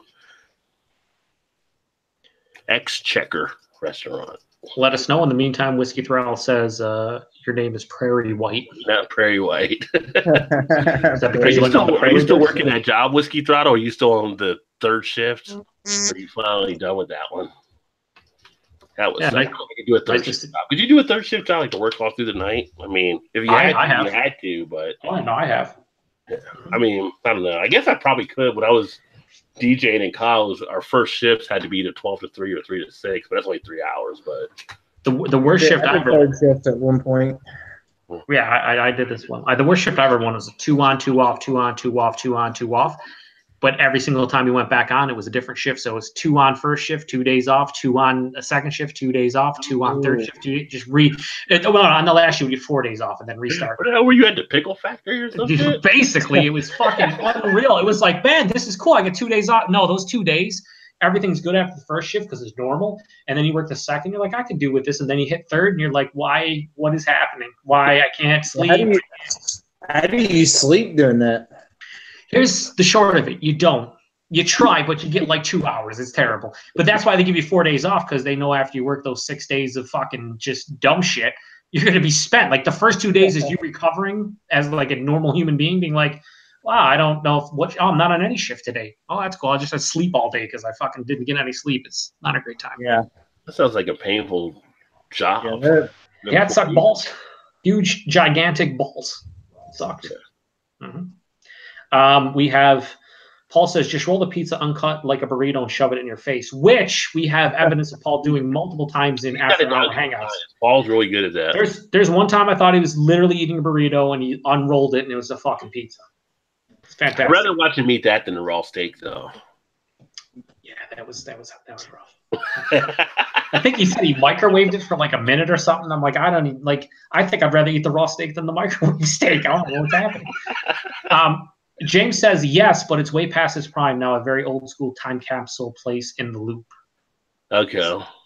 Yeah, I mean, it's old school. It's got like a lot of old architecture and stuff, but I went there a year and a half, I think, ago, and they had great beer selection in there. It was kind of cool coming in from out of town because you saw all the different Chicago type things and the pictures on the wall and stuff like that and everything. And the food was really good. In fact, when I was there, they had just won, I think, for best pizza in the city or something by the local newspaper or whatever. And there's another one called Miller's Pub that's kind of that way too. Hopefully not owned by Miller's. No. The Coors, that is. Whiskey Throttle then says Prairie White, a Belgian-style beer. Oh, okay. You're talking about Prairie White this time. Okay. And then he says he just got to his girlfriend's. So I didn't imagine he's not one. Want me to sing a little Lou Rawls for you? I mean, set the tone a little bit, set the mood. Put on that Berry White. How about Prairie White? Oh. How you doing, baby? That's what I thought. He was like, yeah, Prairie White. This one goes out to you. Jeez. James says same could be said about Berghoff's, a brew pub dating back to the 1940s. Oh, I didn't know about that one. Okay, cool. Eric says P-meal is pork loin rolled cornmeal. Yep, I mean that's basically what it is, but it's pretty tasty. I enjoy it. So it's P-meal, not P-meal. It's P-meal. It's like P-E-A-M-E-A-L. So P-meal. You see that? You kind of get a little fancy, like P-meal? Yeah. Like, no, P-meal. And the actual definition is P-meal bacon is a type of back of bacon made from lean, boneless pork loin, trimmed fine, wet cured, and rolled in cornmeal. That's the exact. Are you on Wikipedia? No, it was the first. I just actually took P-meal and copied it, and it was the first thing. It was not Wikipedia. Well, it might be actually. Was it Wikipedia? The way you read it sounded like you're on Wikipedia. Let's see. Was it the first thing? Yeah, it was Wikipedia. Good call. Right, are you doubting Joe's knowledge? He's got to go to Wikipedia. Oh, I don't know that off the top of my head. I don't know enough about P-meal to just roll that off the top of my dome piece. If I did, I'd fucking probably know a lot more about P-meal than anybody needs to know at that point. I was about to call Alex Trebek, get you on Jeopardy there. Yeah, no. Whiskey says, sing it, dude. Just drove 10 hours home. Yeah. He could have made like a playlist of just your back now, Whiskey. Yeah. And Whiskey Throughout says, pig is pig. It's delicious is what it is. Yeah. And then Craft Beer Zombie shows up and says, what is up, everyone? What's up? It's like whenever I meet people that say they don't eat pig, I just automatically think of John Travolta in Pulp Fiction. Yeah, but bacon is good. Ham is it is. It is. It is, man. That shit is so delicious. Like, you just think about how many pieces of bacon you could literally eat if it was just like all you can eat bacon in front of you and you just eat nothing but bacon. I don't know how I'm good. 50 of them? 60 slices? I haven't anything I put bacon on that wasn't better. I mean, you know what? Sometimes on pizza, for me, I can do without it on pizza. Maybe I'm not saying it makes it worse. It's certainly, at the very least, it's just awesome. You put it on some macaroni with some crispy bacon on top. Oh yeah, shit's good. Yeah, some mac and cheese. Which, oh god! All right, listen, I'm on a diet. Listen, we can't. It's fucking 11:30, and I'm starving, and I can't. And sprinkle some bacon on your brisket. Oh yeah. Oh, that's fucking some bacon on your brisket that's already on pulled pork. That's fucking yeah. Pork belly, some pork belly, whatever. We'll put some bacon on your fucking rotisserie pig over here. Some bacon on bacon. Some guy walking around. But you got the spaghetti? You want some bacon on it? Some bacon on the spaghetti. Dave Chappelle, just sprinkle it on them, Johnson. Oh man, Whiskey says Winnie the Pooh really missed Piglet, but he sure enjoyed the bacon. Yeah. Drunken One says so much for the diet, Joe. I'm with you, bro. No, I gotta. Holy shit, do I want fucking bacon right now? Like I want bacon. Joe's gonna be sprinkling bacon on straw. I'll wake up at 2 a.m. and just be like my entire mindset when it comes to dreaming will just be everything bacon. I'll have to get up and fry fucking pieces so I can satisfy myself. Oh, and then Eric Gilbert says add some chicken wings. I go for some chicken wings right now. What you got there? Cantaloupe? Put some bacon on it. Yeah, these strawberries are really, really good wrapped in bacon. I bet you strawberries wrapped in bacon would probably not be terrible. Unfortunately, probably pretty good. Well, Whiskey says so many F-bombs. Yeah, I apologize. Yeah, not even close to Swami's show. No, it's fucking awesome though. I mean, you can't. Bacon is on the Whole30 diet, says Craft Beer Zombie. Earth says bacon milk. Holy shit. I'd try it. Paul says, how do you know when I cook bacon? I do the whole pound, whether it's just me or the girls, and it gets all eaten, plus sausages, plus scrapple, plus eggs. So yeah, breakfast pretty much rules. I just remember when I hung out with Paul at his house, his now ex-wife, she made up a good breakfast, and there was just like a plate of bacon, and I was so hungover. That was all I ate because it was greasy, and I was like, yes, I fucking had like 6 or 7 pieces of bacon just by itself. they had fucking chickens with like fresh eggs and stuff, and she's making all kind of. I'm just like, just give me bacon. Just give me bacon. Bacon. I'm not feeling well over here. That's all you need. Grease it up. And then Eric says ribeye steak. Yeah.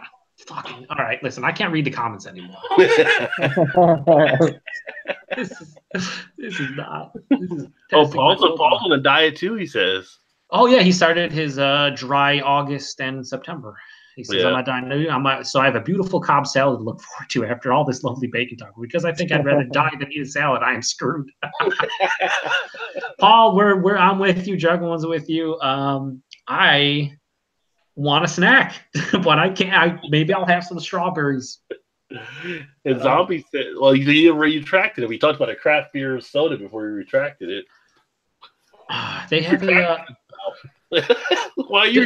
They have Lester Fixin. If you ever see this, like the most southern name ever, but Lester Fixin, they have a line of soda that they do a bacon flavor. They fucking have all kinds of weird flavor. And I had the bacon one. It was fucking disgusting. You know why? Because they didn't use real bacon. It was bacon flavor. You got to put real bacon in the soda.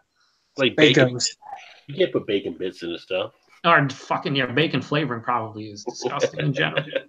You don't get that shit to dogs like it's bacon. We're talking about fucking bacon strips right now. Only dogs will fall for the fake bacon. Are we going for bacon strips or sausages? Which ones are we doing right now? Sausages. better dog commercial, the bacon or the old chuck wagon when the dog would run into the damn sink. Trying to take the little truck. Yeah, dogs aren't picky though. They eat a lot of things they shouldn't. Yeah. I won't go into detail, but we know what they do. Eric Gilbert's moved to poutine, which I love a good poutine. Oh, yeah. Well, and it's funny because you go up to Canada and even like the fast food restaurants have poutine. I'm like, there's real poutine. It's like cheese curds for like not just fucking stupid cheddar cheese or whatever the most American places do. And it's good. Like, it's fucking good. It's probably as good as like the authentic poutine you can get in Quebec. But, it's fucking better than what we usually put out. The only like good poutine I've found here is like at a really good restaurant, or there's actually a couple of breweries. There was a craft beer bar that used to be here called the Blue Monk, and they did a duck fat poutine. So they deep fried the fries in duck fat. Yeah. Then they made a duck fat gravy and put it over the cheese curd. And I'm like, if I die right now, I'm okay with it. Like, I just gained 5 pounds listening to that. Yeah, it was. To the people watching, if you never had anything done in duck fat, I don't know what you're doing with your life because it's pretty good shit. Well, a lot of people are like, "Oh, that's weird." It's like, dude, okay, look, have you ever had cheese fries? Yeah. Have you ever had gravy fries? Yeah. It's just them combined. That's what it basically is at its core. Now, the poutine gravy is not like regular gravy, and you use cheese curds, but it's. In theory, it's very similar. And they're like, oh, I guess. No, not you guess. It's fucking amazing. I don't know what you're talking about. And then James says, diet. Die-it. Like, die it. He says, it's always a struggle. And he says that he's never been older, fatter, or shorter than I am now. That's unfortunately how life goes. Yeah. Eric Gilbert clarifies that he likes pork poutine, which I hate you, Eric. I mean, I love you, but I also hate you. We got one place here that's short praise for poutine. Freaking phenomenal. Yeah. And then fucking Drunken One shows up and, he's stating the obvious. He says, dogs eat their own shit, though. So I'm getting that Drunken One. Pigs, and we just went through bacon. Yeah, but they produce bacon. What do dogs do? Well, James, country you're in, maybe. That's true. They could be very tasty as well. Or so I've heard. James says the gravy is the key, and it is because you can't just throw on any gravy. It's got to be poutine gravy. It's got to be specified. And then Raining on Todd's Parade says, not that I know anything about being fat, But if you want to pig out, do it first thing in the morning. Nachos covered in cheese, salsa, sour cream covered in beef, and also fuck you, Rainy. Are you great? Work your way back. Yeah. Yeah, I don't need to hear this right now. Why am I reading these comments? And they said, then eat fruits and veggies for the rest of the day. Oh, fantastic. And then Drunken One says, oh, yeah, cream gravy. Drunken One, I don't know what you're talking about, brother. But let's hope you're keeping it clean. James says duck fat makes the fries extra crispy, and they do. That's why they're fantastic. Earth is just busting up laughing. Craft Beer Zombie says, good fucking night. See you next time. Take it easy. Oh, that's good. Drunken One says, yep, the big meal needs to be breakfast. And then Paul says, I'm not going to BS. I've actually eaten dog treats. I don't. He says they're not that bad, but I don't expect any less from Paul. James says, dogs have the life, man. Admit it. If you could lick your own balls, you would never leave the house. I never thought about it that way, but you're probably correct. If I could just eat, sleep, shit, and lick my own balls, pretty fantastic. Pretty fantastic. What else is there? There's nothing else. Paul says, what do you mean if I could have an amazing reach? People still watching this right now. This is fantastic. I get a feel like Paul's trying to reach for it too. No, I do not doubt it in the least. That man has tried some things that we can only imagine. Speaking from experience, I've seen the things he's done. I've been witness to the things that he has done, and I'm just not sure. James says, "Wow." Yeah, I mean, James. Yeah, I mean, Paul is he's a guy. Yeah, lives in the backwoods of Pennsylvania, and he is basically the closest to a mountain man that we'll ever see in these parts. He's a good dude, though. He's just yeah. Paul's always good. Mm-hmm. Great dude. But he's also off the beer for the next 2 months. So I don't know. I don't want to be around him. He can't paint and draw fucking happy little trees or paint happy little trees. We're in trouble. Yeah, I need to catch up more on Paul's painting series too. He does. Yeah, like I said, if you guys aren't watching, make sure you guys should subscribe to Paul's channel. He does like painting as well. Does some really great work. I mean, subscribe to. I mean, let's see who's here that has channels. Pretty much nobody. Backwoods Billy, Eric Lyons fan, who's a regular panel member here. Paul, PA Brew News, Malta de Montreal, Swami. I don't know if anyone. Obviously, the Party Source reviews. Craft Beer. I think Craft Beer Zombie has a channel, I believe. Craft Beer Zombie as well. Do any of the whiskey guys like Whiskey Throttle? Whiskey Throttle definitely does. Okay, Whiskey Throttle then. Check him out. And Drunken One. Yeah, Drunken One. Mm-hmm. Although he hasn't been posting a lot lately. He's been all over the place lately, though. But he's always got a variety of different things happening. Yep. I think Drunken One's becoming like the godfather of YouTube. Like he's always on everybody's channels now. Drunken One approves, stamp. Drunken One comes through and he's like, "Hey fool, don't forget me." What the fuck? I just said your name, Drunken One. You know what? You know what? I'm unsubbing from Drunken One, and everybody do it too. Okay. Yeah. Yeah. James does do a channel. He posts music. Oh, does he? It is. He just posts it, which is so cool. Oh yeah, JT Davis 62. Check it out. Yeah. Rainy Eye Parade says, Joe, what do you think of steak fajitas? I think you should stop asking me food questions right now, Rainy Eye Parade. Do you like steak fajitas? Yeah. Who doesn't like steak fajitas? Do you like? I mean, I guess if you don't like steak, but the peppers and the onions. Some people don't like them. Yeah, I mean, they're good. Steak fajitas are good. I like crunchy, regular, like Americanized tacos though. Tex-Mex. Yeah.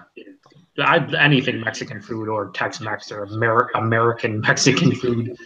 Just anything that's like ground beef or some kind of meat with a bunch of vegetables in some kind of shell of some sort, whether it's soft or not. It doesn't matter. Fantastic. Yeah. Usually good sauces and shit. Yeah. All right, I think this is like watching Diner, Driving, and Die. You start getting hungry as you're watching it. I ate dinner like 10 minutes ago, and I'm hungry again. No more comments. I'm done. I can't. I'm gonna fucking explode with. I don't know. I can't read the comments. Yeah, Eric says fish tacos. Fish tacos are good too. I do like fish tacos as well. Yeah, they can be good. I'm not a huge seafood guy, but like Fish tacos can be good. You seafood guy? No. You like crabs or What? I don't dislike crabs or lobster. I just don't like them enough to pay the prices that they cost. But if you're at the buffet at the casino, you probably load up Oh for crab yeah, legs, right? yeah, some crab legs or some shit. I mean, most of the time it's just like you dip them in butter. They taste like just they're not. I don't know. It's not worth the You ever cost. go to I'd rather have a nice casino? juicy steak.